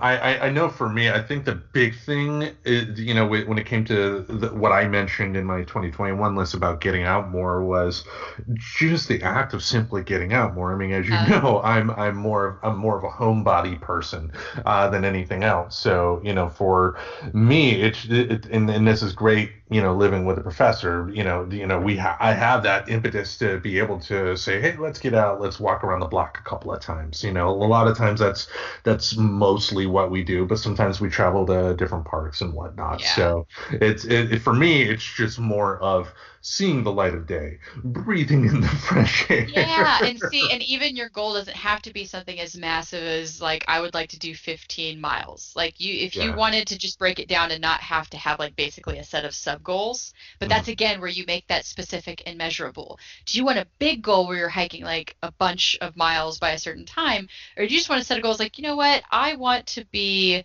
like I want my habit to be where I'm going out and like spending at least an hour like at some park or doing something once a month. Mm-hmm. Well, then like some of that is like just finding what you're gonna do. Like the My Trails is a great one for that. Like especially if you want like to keep mileage going. But yeah, it's like when your goal is just be more active. It's just vague as fuck. Like just try setting things like hike 3 miles a week, or even up your nerd game by challenging yourself to hit certain walking goals and stuff like Pokemon Go. Like they've got that 50 km, and I'm totally going to hit that. Like my partner and I want to do the Wildwood Trail, and part of that little side nerd goal is that I finally want to hit that 50 km goal that's a walking bonus on Pokemon Go. So you can like kind of make them fun for yourself, because that goes back to the earlier thing. It needs to be fun for you. You don't play that other game anymore? Ingress, no, Yeah. they made a forced update to Prime, and it's really they put a lot into the graphics and like making it really cool looking. And I just, yeah, I played it as long as it still allowed the original version, but once they forced it, I was done. I basically just gave all of my gear to all my friends and said, "Good luck to you. I'm not doing that." Oh, And man. I don't know. I kind of like Pokemon. I could play it a little bit more on my own. Like the big missions and the stuff were fun in Ingress, which Ingress, by the way, guys, like I'll probably share a link about what Ingress is, but it's it's the predecessor to Pokemon Go, and Niantic was their flagship game, and it's actually almost worth nerding out on its own because it was kind of neat how they made some of those agreements. See, I do this. I learn about a thing, and then I research about it, and then it's like I have a queue of fucking information in my head that I have to get out somehow. So Tracy anyway, Tracypedia. Anyway. Tracypedia. So we've got specific, measurable, attainable. And attainable doesn't mean make it easy, but goals need to be like possible. Mm-hmm. Duh. Like it means the literal can it happen. Saving up for an expensive trip in a year when most people are on a paycheck to paycheck budget probably isn't actually attainable. dropping 10 pounds a month so you can lose 50 pounds by summer is also super unlikely to be attainable unless you can get surgery. And even then, that goes back to, is that a fiscal attainability question? Like, Right. can you do it? Can you? Like, physical ability, can you? So that's just something to check yourself with, right? Like, don't set like crazy lofty goals to, hike the main PCT thing this year and then you have no idea if it's going to open, for example. Like, that's a Right. factor we should keep in like this year. So attainable, I feel like doesn't need any more attention than that. The specific and measurable, like, are kind of the main two that coincide with why New Year's resolutions fail. Like, if you can kind of see that already. And then there's also realistic. This is honesty time with yourself. This is yourself time. Not can you do it, but will you? Has strict dieting and a boot camp workout attitude like failed before? Because there is absolutely no magic to starting something in January that's going to, like, I love sweating to the booty flicks or whatever, like, camp that happens at 5 a.m. every Monday through Friday. Like, it's not going to magically make you love it. And if you go back to that early psychology, we need to base goals around stuff that we will actually do. And like, the most probable way of something to be stuck to is going to be your personal enjoyability factor. Tim, it sounds like you've enjoyed getting outside, so that's fucking awesome. So you're more Hmm. likely to do that than if your goal had just been something as vague as lower your cholesterol by being more active. Yeah. And Imagine hey, that. you know what? Being more active isn't a bad goal, but you need to realize that's going to come with subset of other goals. Like, hey, maybe you should spend, like, hey, once a month, I'm going to try a new outdoor activity until I find something that I like. And then the rest of my goals for the rest of the year can be based around getting really awesome at that activity. Like, it's just how you want to look at goal setting. Hmm. And then finally, we have time bound, and that's giving yourself deadlines, like real ones. And that means if it's a bigger goal, if you do want to hike like so many miles in the year, you need to give yourself kind of those micro deadlines so you're not like halfway through the year and you're like, oh my God, I said I was going to hike 50 miles. I better do these two 25ers. Like, Good you're luck. Yeah. exactly. So just being realistic and setting yourself up with deadlines from the beginning if you're serious about a goal. Like, if your New Year's resolution is just something silly that you want to do with your friends, totally don't listen to any of this shit. Have fun with your New Year's resolution. But if you're type of person that really wants to like work towards some positive goals for yourself, this is kind of a tried and true way of looking at it. So SMART goals, I didn't invent that shit. You can Google it. There's all sorts of little presentations in YouTubes. But ultimately, set goals for yourself no matter what time of year it is. Like, it doesn't matter if you get like 3 months and you're like, oh my God, I hate this shit goal that I set for myself of getting into this hobby. Well, okay, so say you didn't like kayaking as much as you thought you would. So all of these goals you set around kayaking are crap, right? Hmm. So instead of throwing out the idea of finding something to do, look at what like the actual spirit of what you wanted to do for yourself was. If it was to find a new hobby for fun, I don't know, maybe just remap that energy you had already planned on spending on kayaking and use it to discover a new activity once a month. Or maybe find a meetup group like to talk to that does stuff and things like that. Like, you can retune it. Or if it was to get healthy, that's where you're like, okay, well, I need to focus on finding another physical activity. And then you make goals based on that instead. So basically, have flexibility with yourself as well. And that's like a Tracy off the Hmm. side of the SMART goals is be realistic. Also kind of could mean being flexible in those situations and understanding your goals might look different by the end of the year. And I think most importantly too, and I think you've touched upon it, don't beat yourself up if you happen to fail. It happens. Think of all of the like take Steve Jobs. Think of all the failures he had throughout his entire career at Apple. If he let the failure of one of the early pre-Macintosh computers really get to him, we wouldn't have what we have today, with our devices and whatnot. So just don't beat yourself up. Yeah. Exactly. So set goals that work. If you've done New Year's resolutions and you are of the low percentage of humans it works for, tell me to pound sand. Just don't worry about goal setting. But if you're like a lot of humans who kind of use this as a time of year for self-reflection and thinking of ways that you can be better, and you've had this attitude of self-defeated, like pretty much going into it because, it's a New Year's resolution. It's just probably not going to happen. Right. Okay, well then don't worry about it. But if you want to make real changes in your life, don't depend on New Year's resolutions. And there's a lot of information out there and a lot of support. Like, by the way, like especially if it's a health thing or a self-improvement thing, like say you want to get into mindfulness. I'm a mindfulness junkie. I love it. That's actually some of what I want to try to focus my time on is getting more into it. Like you can do that at any time. And you get to kind of set that pace for how much you get involved in it. And that can be from finding podcasts that talk about it to like getting involved in mindfulness meetup groups, when meetups can happen again, like, and a lot Yeah. of them are doing virtual now anyway, but there's always opportunity to be a better version of yourself. And don't throw out the baby with the bathwater on your ability to evolve just because this broken ass way that's just kind of a silly tradition that some people take way too seriously as a sign of the human condition, by the way. Like, Oh man. I've honestly heard people justify like there's no point in changing because look at how often we try and we always fail. It's like, no, the people just try in the same way and it doesn't work for them, and we use that as an excuse to not try other things. Oh man, what was that Homer Simpson line? If some, oh, I forgot. It's something about failing. If it's,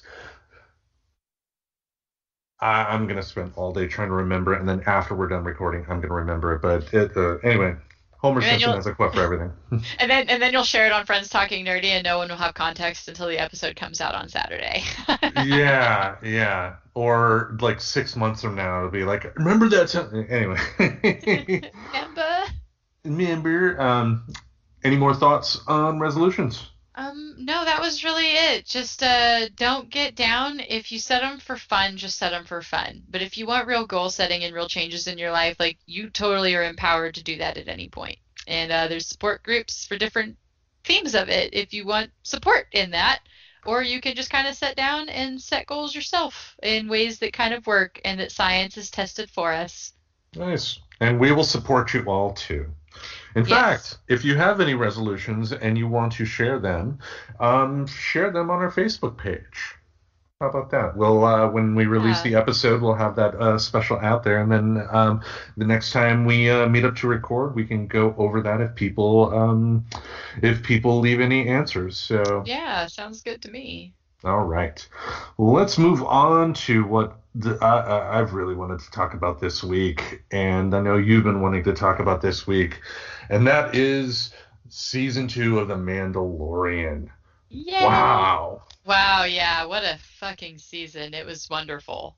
Yeah, yeah. We'll go into like we do with any type of review before we get into the heart of the questions that we're going to ask. What are your general overall thoughts of season 2? I really enjoyed season 2. I kind of like watching characters build up. I always find the first season of American television specifically to be kind of the hardest, and we even went into that before with you have to remind me our friend's name that came on when we did the K-pop album. Shelby. Shelby, when Shelby came on, and that was like something that she'd kind of pointed out was, you have to make it through. But I feel like there's like kind of that perk to that because you're getting character development happening a lot, is what I feel like I've noticed. And so season 2 kind of gets into further development, and I think they're doing that well. I think Mando's grown a lot. I even think we're understanding the child Grogu because, by the way, spoiler alert on this episode, like the season is over. So real quick, if you don't want any spoilers, this would be the time to kind of cut it out. But Yeah, yeah, and Grogu is not technically a spoiler. It's yeah, out there, so I don't feel any harm in right. But mentioning it that. was a But reveal, so yeah, I did want to kind of put that out there. This is the perfect time to turn off for this episode if you don't want any spoilers on The Mandalorian. That's why we wanted to put it at the end. But what are your overall for the season? this has been one hell of a show, and more than anything, the show has brought back my confidence into the whole Star Wars mythos that the sequel trilogy kind of slowly tore away, just simply because they are doing something different. And we'll go more into it when we talk about some specifics here, but just one, I mean, just it's just really, really fucking good. I mean, that at the end of the day, and you really can't ask for anything more. And the technology they're using to bring this to life. I mean, in the Disney investor call, they actually showed what they kind of do. In the past, when they filmed the prequel trilogy, for instance, they filmed it all on green screen. So, like, the actors had to a lot of times imagine what everything would look like and not have anything to really base it on. So it was the actor kind of guessing. Whereas here now, what they do, they're still technically doing it on a green screen type of situation, but it's big LED screens. So the computer animation of a particular planet, for instance, the actor's seeing that. So they're responding a lot better because they're actually seeing what the character's seeing. And just it's even though it's a television show and it's filmed on a set, and in some ways you can see that they've with the technology they're using, it makes it seem a lot more expansive than it really is. So definitely. Yeah. But let's go through with our questions here. Start off with the obvious. What is the most positive part of the season for you? So I enjoyed the folding in of characters, particularly that there is a religious / ideological divide in the Mandalorians, and some of Mando's growth since that encounter. Like, he's gone from being like just coldly code driven to realizing there are times for exception in life from a code. So I mean, there's a lot of characters they brought in, and I think we discovered during your listing of your by order of the movies, I am not in the loop at all with Star Wars stuff. And that being said, like, there were some characters who were introduced that I enjoyed even before people explained who they were, which is another huge kudos I give for this show, is that you don't need an entire history lesson and everything to enjoy it. You don't have to have like watched everything to understand like what's going on. Like, I had no clue who they were, but I still enjoyed seeing new people like come in. But I think that was the neatest one, was like that kind of like the other Mandalorians that he met. Yeah, some of the notes I had, the most important thing the show has done is that it's finally created a new story for people to dip their toes in a Star Wars world without having to know over 40 years of backstory. That's probably the toughest thing when it comes to a franchise like this, and the biggest mistake that people make. I mean, look at the Terminator franchise. Everybody wants to create this elaborate story of time travel for the Terminator franchise, when really the first movie was just a simple horror movie that involved time travel elements. Just a big, scary bad guy trying to chase the damsel in distress and the damsel kicking ass. They made Star Wars simple again, and by making it simple again, they made it a lot more accessible. And by doing that, when they did have returning characters, like the amazing reveal at the end of the last episode, like Bo-Katan, she's a returning character from the cartoons. Boba Fett, of all people, he's a returning character. When the returning, yeah, I mean, when the characters made their return, it wasn't a, hey, there's Boba Fett, and remember, it wasn't a member berries situation. They did it well. Like, it seemed to work naturally rather than looking like a nostalgia grab, because I know for me, I had a hard time, the time frame, right? Because nothing came out in actual chronological order of the universe we have stories on. Yeah. Right? So for me, I had a hard time putting, like, well, why is Boba Fett still alive? Isn't this like 50 years later? And then, even people like describing the significance of the actor that played Boba Fett in this, and then like people talking about, it was like, oh, well, this is what must have happened, and it's great because it solves this long old mystery of did he live or did he die? Because there were people that thought, there were existing theories before this show came out. So, but I didn't have to understand those to still appreciate the characters that were folded in.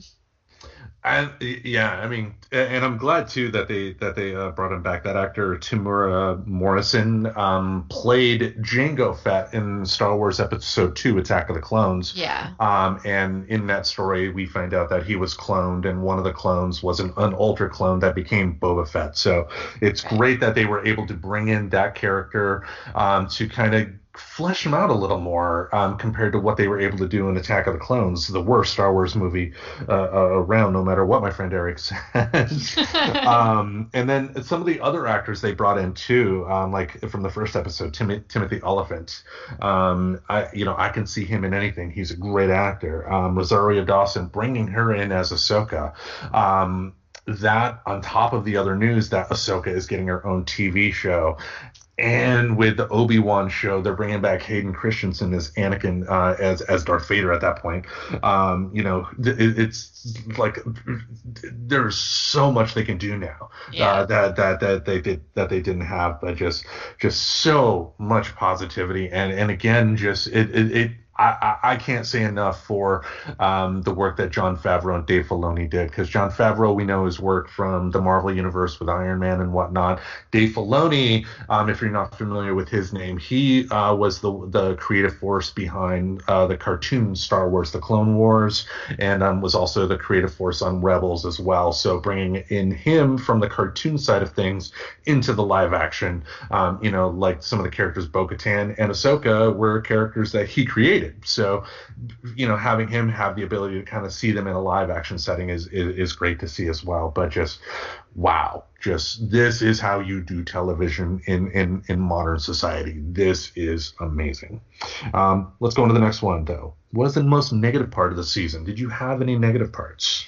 Well, I mean, to me, I decided to kind of loop in because I guess the short answer is there wasn't really a story arc or character that I felt was cringeworthy. Like, I honestly think the most negative part of this season was the cancel them fan hijinks. Specifically, the cancel Baby Yoda, genocidal Baby Yoda. It was by far the most ridiculous fucking thing ever. And then, like, the whole, well, they made up for it by making Baby Yoda understand. And, like, no, guys, this was filmed, like, in the before times. Like, we hadn't even had our first shutdown yet. Calm your shit. Yeah. And, like, to me, that was the most negative part of the season in its existence. Was how much came across Google feed with cancel them. Like, I know there's a lot of Cara Dune stuff, but the genocidal Baby Yoda, to me, was just the most asinine thing. That weird little side story out on the internet was just so stupid.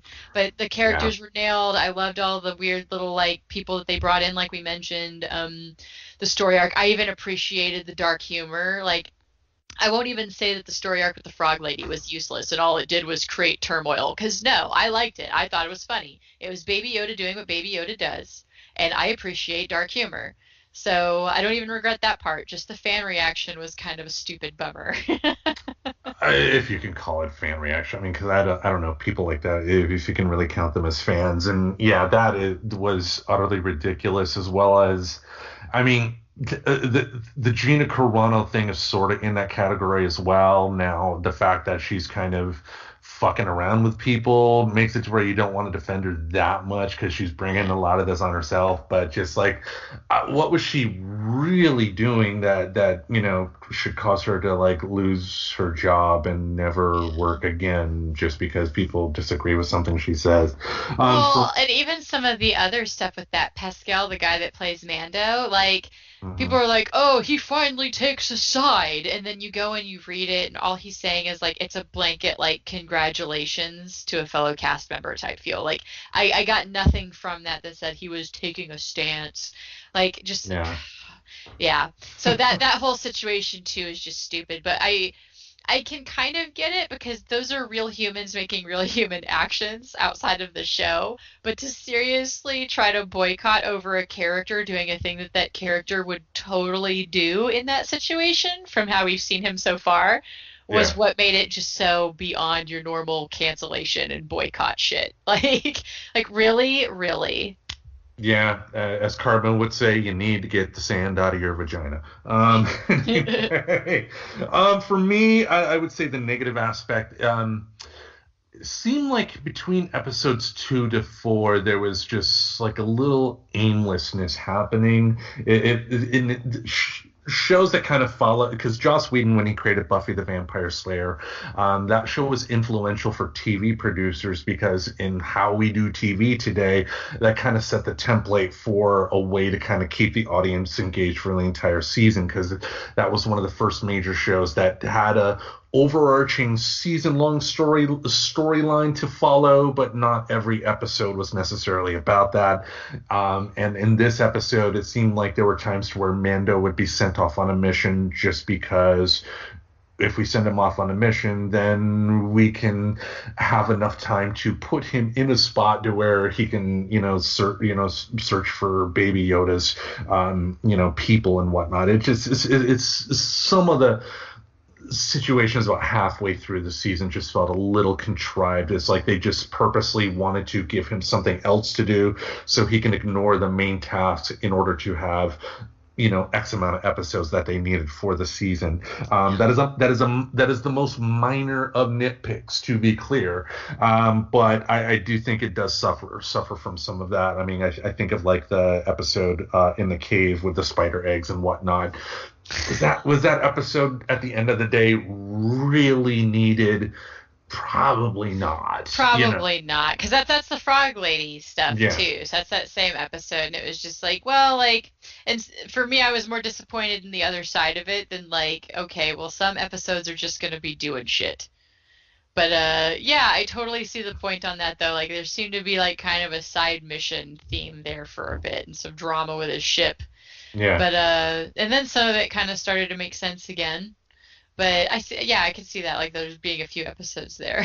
Yeah, but again, to be clear, that is the most minor of nitpicks. That's not knocking, episodes 2 to 4. It's just, if I'm being honest, yeah, it did kind of lag a bit at the start here. Now, what would you say is your favorite episode?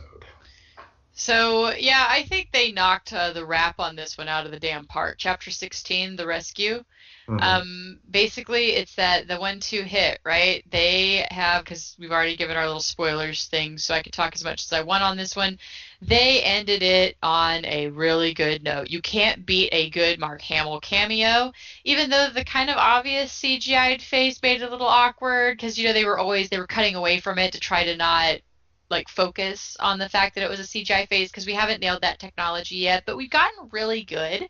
It took us a minute to decide, like, wait, is that CGI, or did they get like an actor that looks really close to a young Mark Hamill? And it was CGI that we could tell, because pretty sure it was. Like, yeah. I tried to look, and I guess there is some guy that kind of looks like him that they're now saying they should consider casting.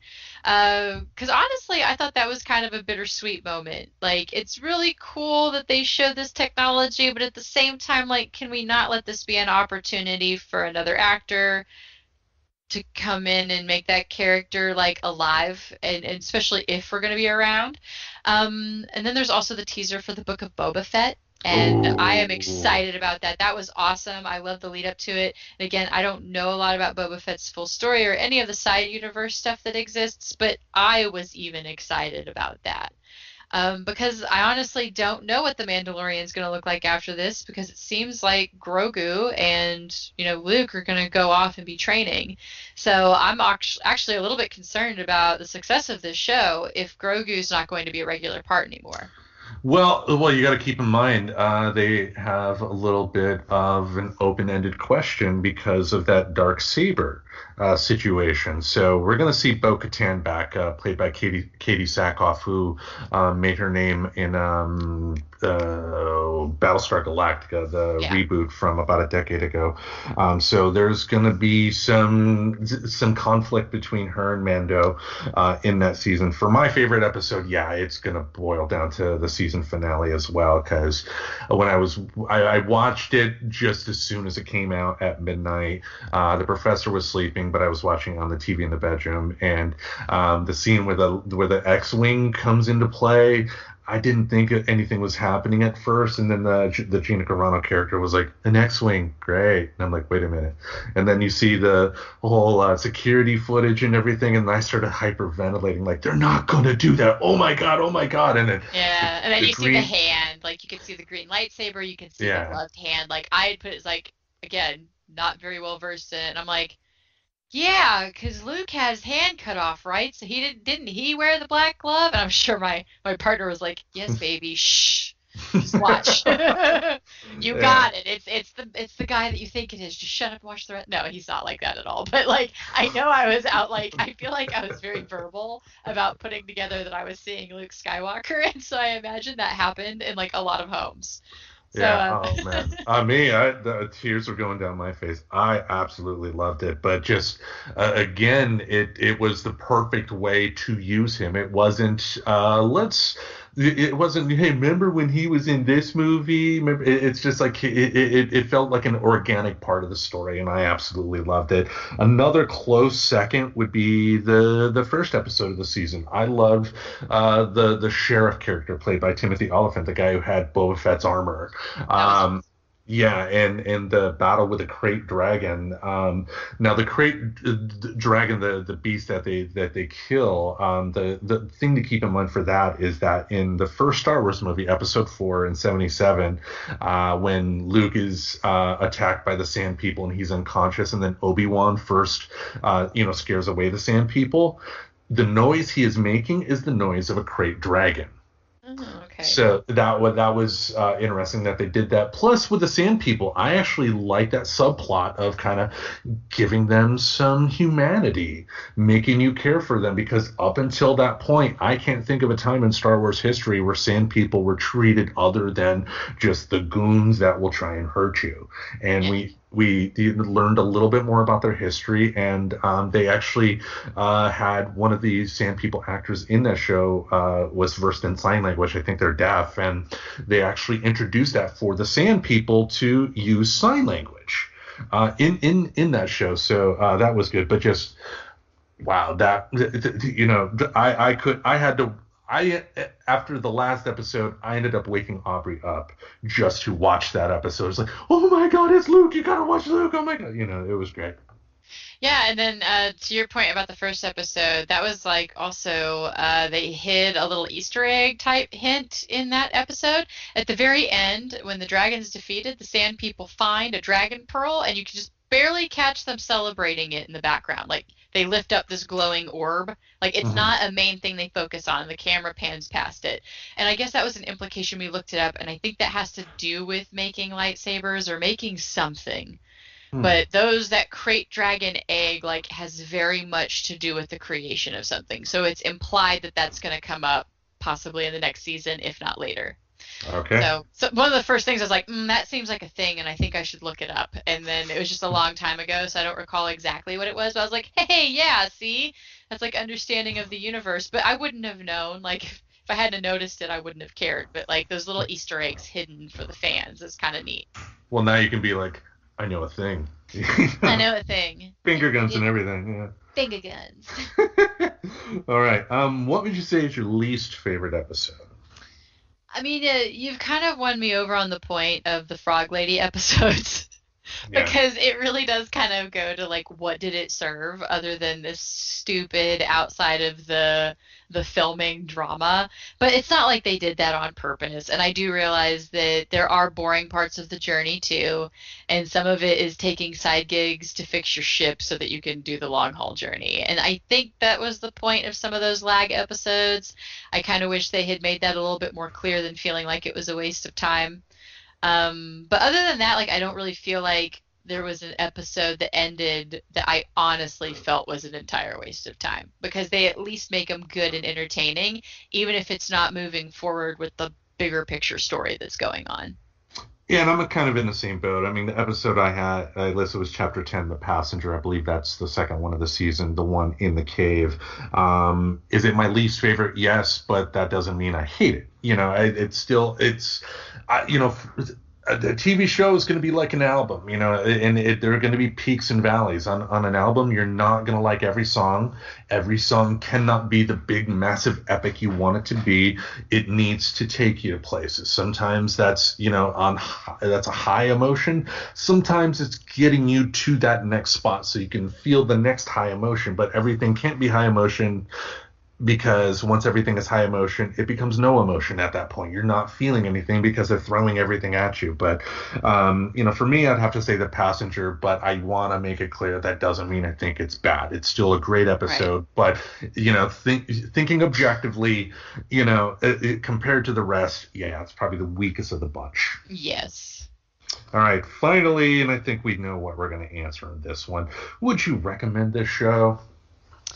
Yeah, I kind of put it just as that general, would you recommend it / will you keep watching it? Because if we Hmm. want this format maybe for future ones, for shows that we kind of co-align on, um, I'll definitely keep watching it, and I definitely recommend the series. I like I mentioned earlier, and going over the top 9 Star Wars episodes definitely highlights that I am not deep in this world.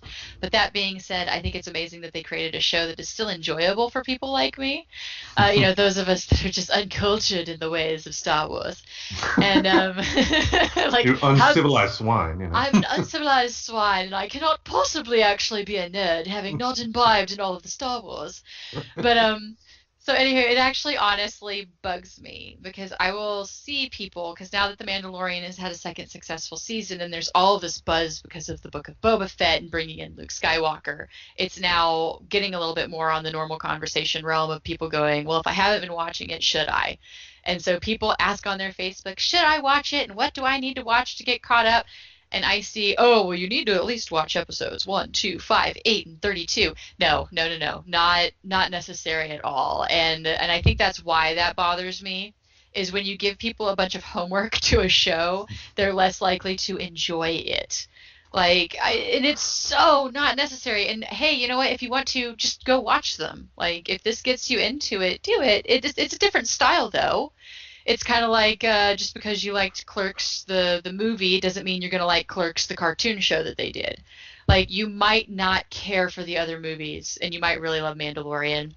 You do not need a history lesson to enjoy it, which I appreciate even more about it, not being a Star Wars fanatic myself.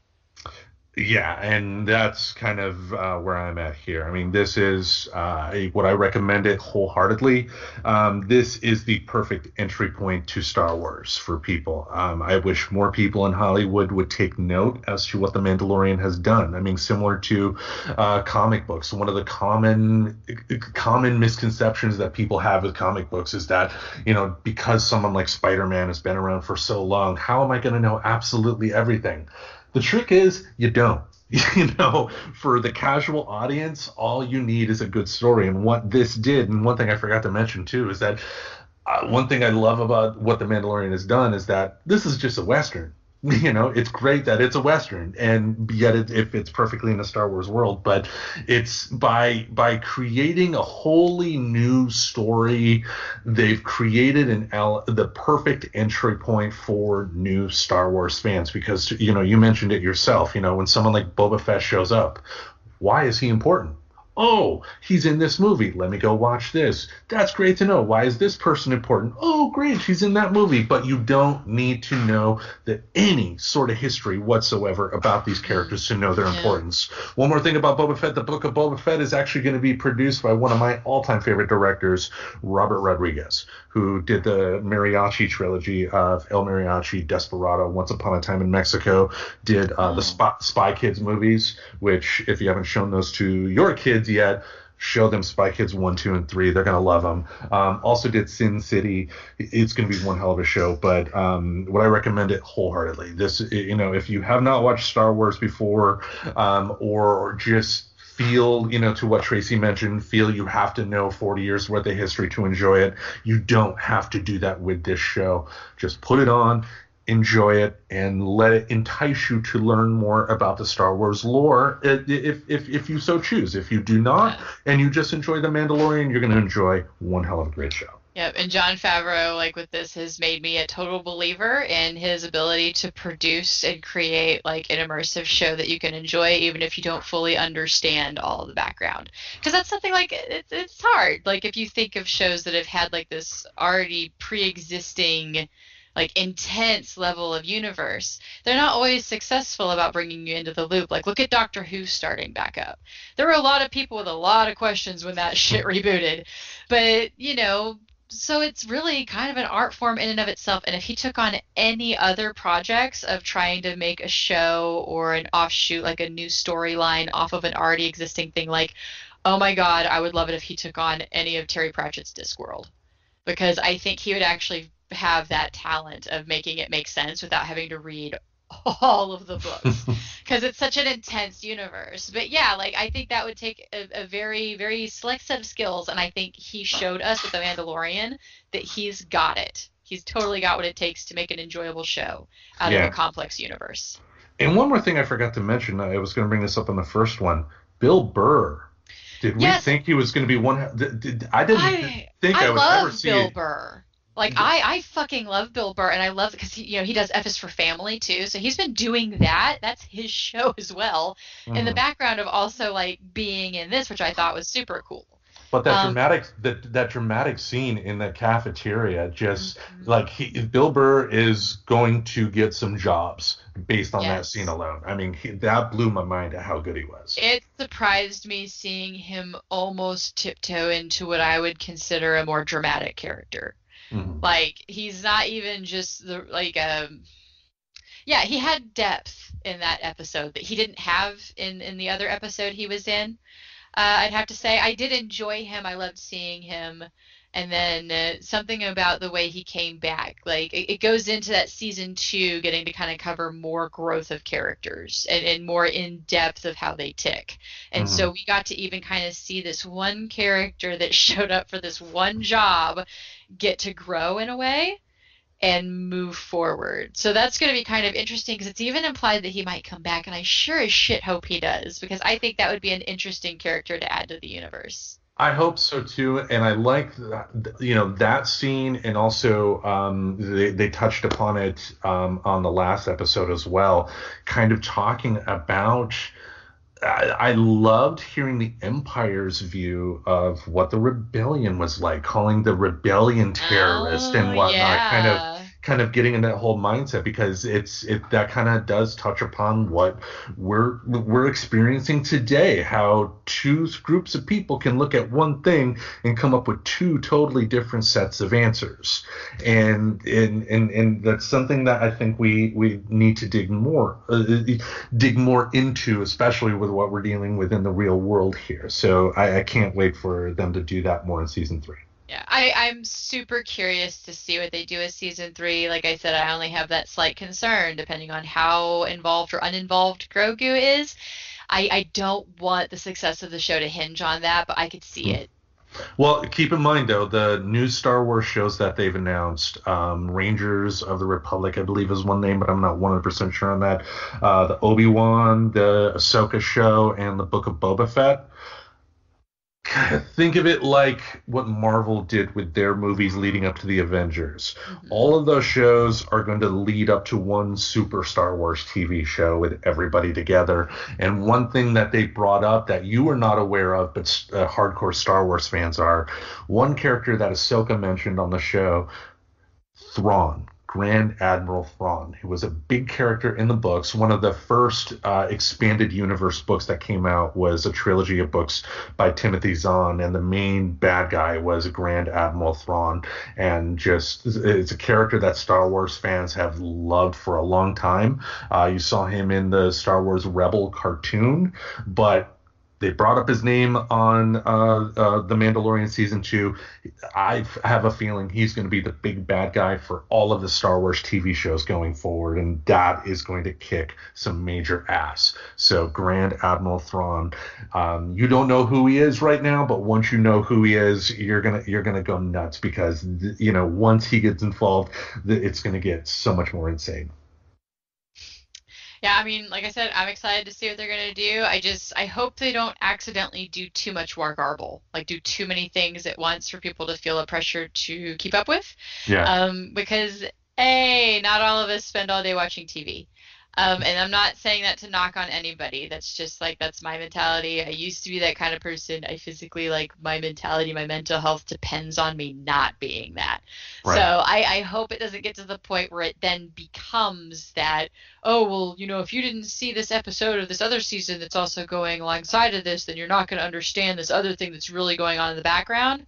As long as they don't get too into the weeds and start doing shit like that, I think they will have a very successful line of shows that can potentially lead to years of entertainment with no one jumping the shark. Like, don't feel the pressure of putting out 5 different series at once. Like, you can let one wrap and like actually do it almost how BBC does with stuff, which is they have it planned.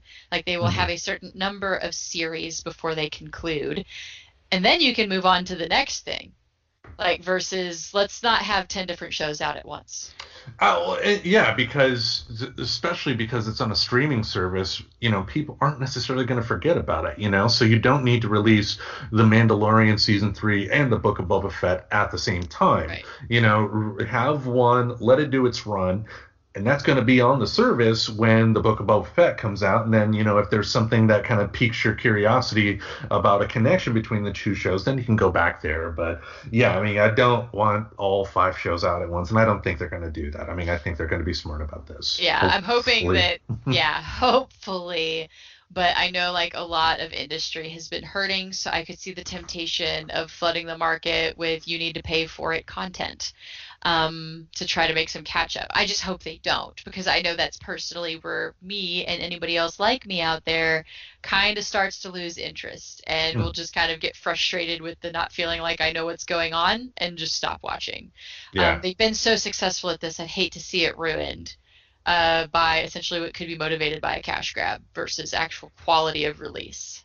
Well, thankfully, I because Disney has Marvel as well, and with Marvel's television slate hitting next month, January 15th would be the debut of WandaVision. More than likely, what I see is that they'll stagger it. Like 1 month will be, or like 1/4 of the year will be the Marvel TV show plans, and then after that will be Star Wars, and then just kind of space it out that way. So. And that's one I can't wait for either. WandaVision. That's going to be really, really good. You have to tell us all about it. All right. Well, I was thinking the show WandaVision is partly inspired by a graphic novel that Marvel did called The House of M, and I'm contemplating maybe having that be the next graphic novel choice in the book club.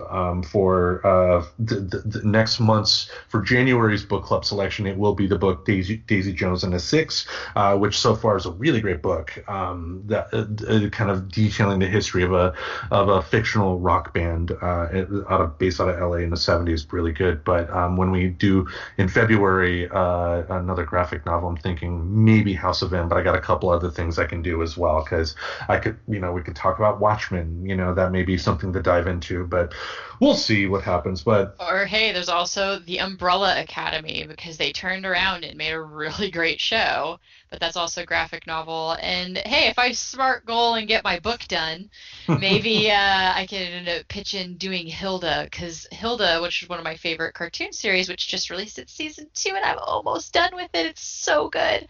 That's actually based off of a graphic novel originally, so that's one that would be a really easy, if you want to get Tracy involved. Say, Tracy, we're doing a Hilda graphic novel, and I will make it happen. So please don't do it too soon, because I want to get some goals done with my book. okay. Yeah, and for folks out there, comics are a medium, not a genre. There's so many things you can do with comics, not just superhero stuff. To Tracy's point, there's plenty of other great comics-related content out there. The Umbrella Factory that has Elliot Page, who recently announced to the world that they are trans, and their dead name was Ellen Page before. Now they go by Elliot. Who did they play? Did they play one of the siblings? Keep talking while I look it up. Not a problem, because yeah, I'm not necessarily good in just like the Umbrella Factory, The the Umbrella Academy. Yeah. I was just gonna have a quick giggle at your expense, because you've instructed that I continue talking, and I only know how to make fun of you. So it's And like you do I a good panic. job at that, yeah. I panic and I just start making fun of Tim when I don't know what to say. So, but Oh man. Your husband's at home like, I don't know this Tim guy. Why do you keep ripping into him? well, he knows your name now. Is that a good thing or a bad thing? Let's see where. Mother. Okay. Okay, screw this. Tim can't Google. What was the name of the actor? The dead name? The dead name was Ellen Page. Their name now is Elliot Page. And I Oh, that is who I thought it was. It's the main. It's the sister that keeps. Oh wait, I don't want to destroy the ending for anybody. Never mind. You yeah. know what? That doesn't surprise me, and I don't know why. There's something about that person that kind of has given me a vibe, and it was particularly when I saw them dressed like in the all white for the finale of season one. I don't know what it was about that I was like, man, that just feels very natural, like because the very much wearing like a white suit and tie type thing for a performance they were doing, Mhm. and I'm like, man, that just looks like that's more that person's jam. Like I don't know what it was about that. So it's like whenever you said one of the actors came out, that's the first person that came to my head, and that's why I really wanted to look it up. But Yeah. wow, okay, so that doesn't surprise me too much. But good on them and their comfort level. Because yeah, they were also the star of Juno. For people that know that show a little bit better, for Yep. that person, which also then kind of very dudeish character.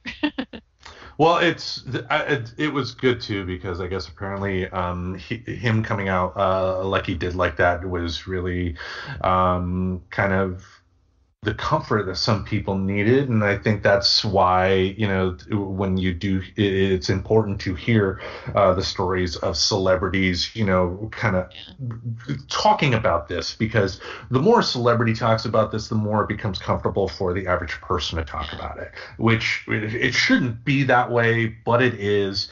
So, if this helps out somebody in Iowa be more comfortable with who they are as a person, then damn it, this is a great fucking move. So. Let's talk about it. Like it goes back. It's something that I even said in the survivors panel thing with the child parental alienation, and just a feeling that I have in general is if you want to see things be more acceptable and accepting, we need to be open to untabooing the conversation and be brave and have these talks. And so I'm a big proponent of anybody, coming out to their comfort. I am not one that thinks that you need to force it. That's part of the reason like I am very out, especially through here. Like I'm not constantly, I'm non-binary, ask me anything. Like I'm not all about it. I don't have a call me Z in here on my Facebook page. Like, my friends who know. People who don't want to like me because of that, like, I don't know, I guess I just won't be friends with them anymore. But I also just want to have that conversation that, I'm not going to judge you for not looking at me and knowing that I'm non-binary and don't really feel a strong affiliation to either he or she. But I will understand that if you call me a she, you're not trying to be a jerk to me. And I will just assess you as a human based on that. If I keep you around, like we can be cool about it and Right. just talk about it and not worry about if you bring it up that you're going to be met with some type of an aggressive attitude, which is great because I know we've talked about, honestly trying to nerd out about this topic at some point, and we will. So it's cool. I'm glad that they've come out, that they feel comfortable doing it. I'll be very curious to see if this has an effect on the show. I'm hoping that if they're being asked to hold a character for contract purposes, that hopefully they'll be cool with working with it because I enjoy the character that they play.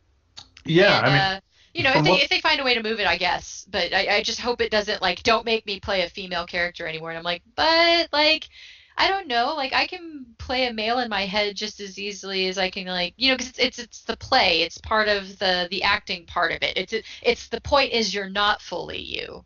and So yeah. he's already come out and stated that he's going to come back and play the same character. So I don't know if they're going to bring the real life element into the story world Yeah. for that character, or if they're just gonna just treat it as it should be, as Yeah. he's showing up for work and he's going to play that character no matter what. Because yeah, I mean actors, it's why. Like in the past, you've had actors like in one of my favorite Orson Welles movies, Touch of Evil. Charlton Heston played a Mexican detective.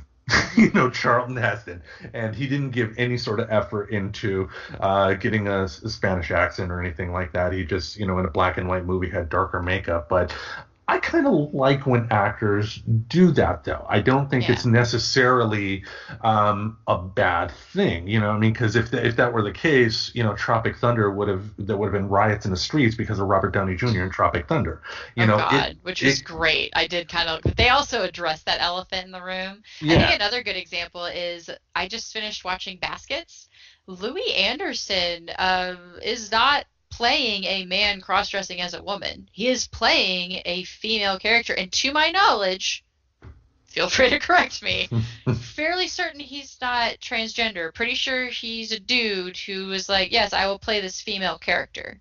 Yeah, I mean he's Yeah. So gay. I He's hope gay, but Elliot. yeah. Yeah, I didn't know he was gay, but yeah, I didn't know that. But he's still like gay isn't the same as transgender. No, no, But no, no, no, he's. no, no, no, don't, no, Oh, yeah. okay. I was just stating, but yeah, he's playing. Oh no, yeah, no, no. I was just saying like in general though, like yeah. Like we're Yeah, totally on the same page. Like you weren't trying to say that either. That was just like me saying like yeah, but I just wanted to make that yeah, clear.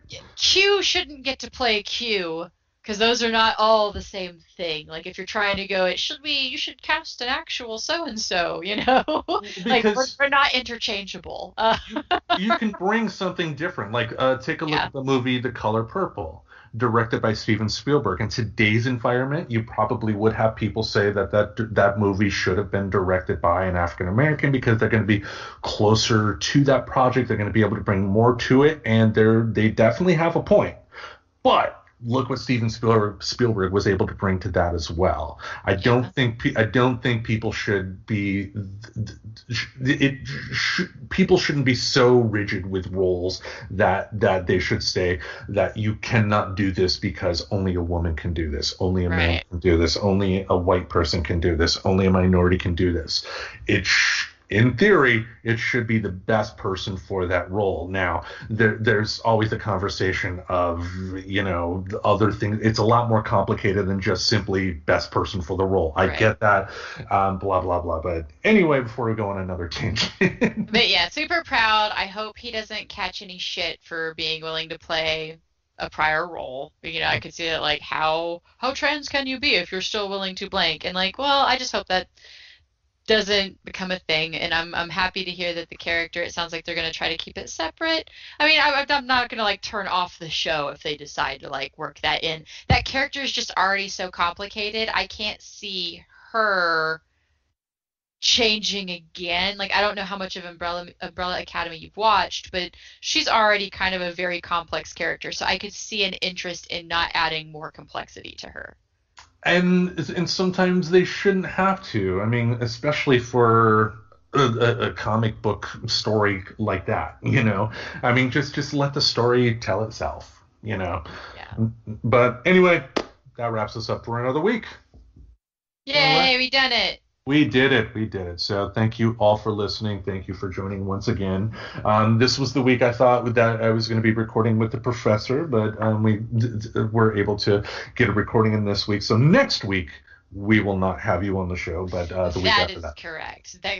We get the step kids. We didn't get them for the Christmas holidays, so this is where we get them that week after and into New Year's. So I will be busy soaking up all the time with the little ones. And then you and I will probably be touching base on whatever our next fun-filled topic will be, aka Tracy explains how you're doing something wrong. I'll try really hard to not let that be the underlying theme, but I do But want it to will share be. like kind of, but it will be probably. I don't know. Yeah, Well, yeah. because to be fair, a lot of the things I've nerded out in my own life was kind of the challenge of how can I do it better. Mhm. So, and if me sharing that helps anybody do anything to make their life easier, I'm down to be accused of telling people what to do. Like, cool. I shared something, and if you want to take that as me trying to control you, that's up to you. But that's not my attempt. And if anybody does think that, please don't listen because you know what this show has become for me is it's kind of in terms of the recording has given me something to do during these tough times, and I want to be able to use this platform no matter how small it is, and it's not the biggest, but I want to use this platform for some positivity. So does Tracy. So if you do think she's lecturing, don't listen. Go Yeah. away. You Or know? take this as my official disclaimer. I'm just sharing shit. you take what you want. I came by it as a place of realizing I'm not a perfect human. And I also realized that what works for me might not work for you, but that doesn't mean not share it. Exactly. So we will be back next week for some more fun and hilarity. Thank you all for joining. And remember, it's such a good feeling to know you're alive. It's such a happy feeling. You're growing inside, and when you wake up ready to say, I think I'll make a snappy new day. It's such a good feeling, a very good feeling. The feeling you know that I'll be back when the day is new, and I'll have more ideas for you, and you'll have things you'll want to talk about. I will too. You always make each day such a special day. You know how? By just your being you. Only one person in the whole world like you. That's you yourself. I'll be back next time. Bye-bye.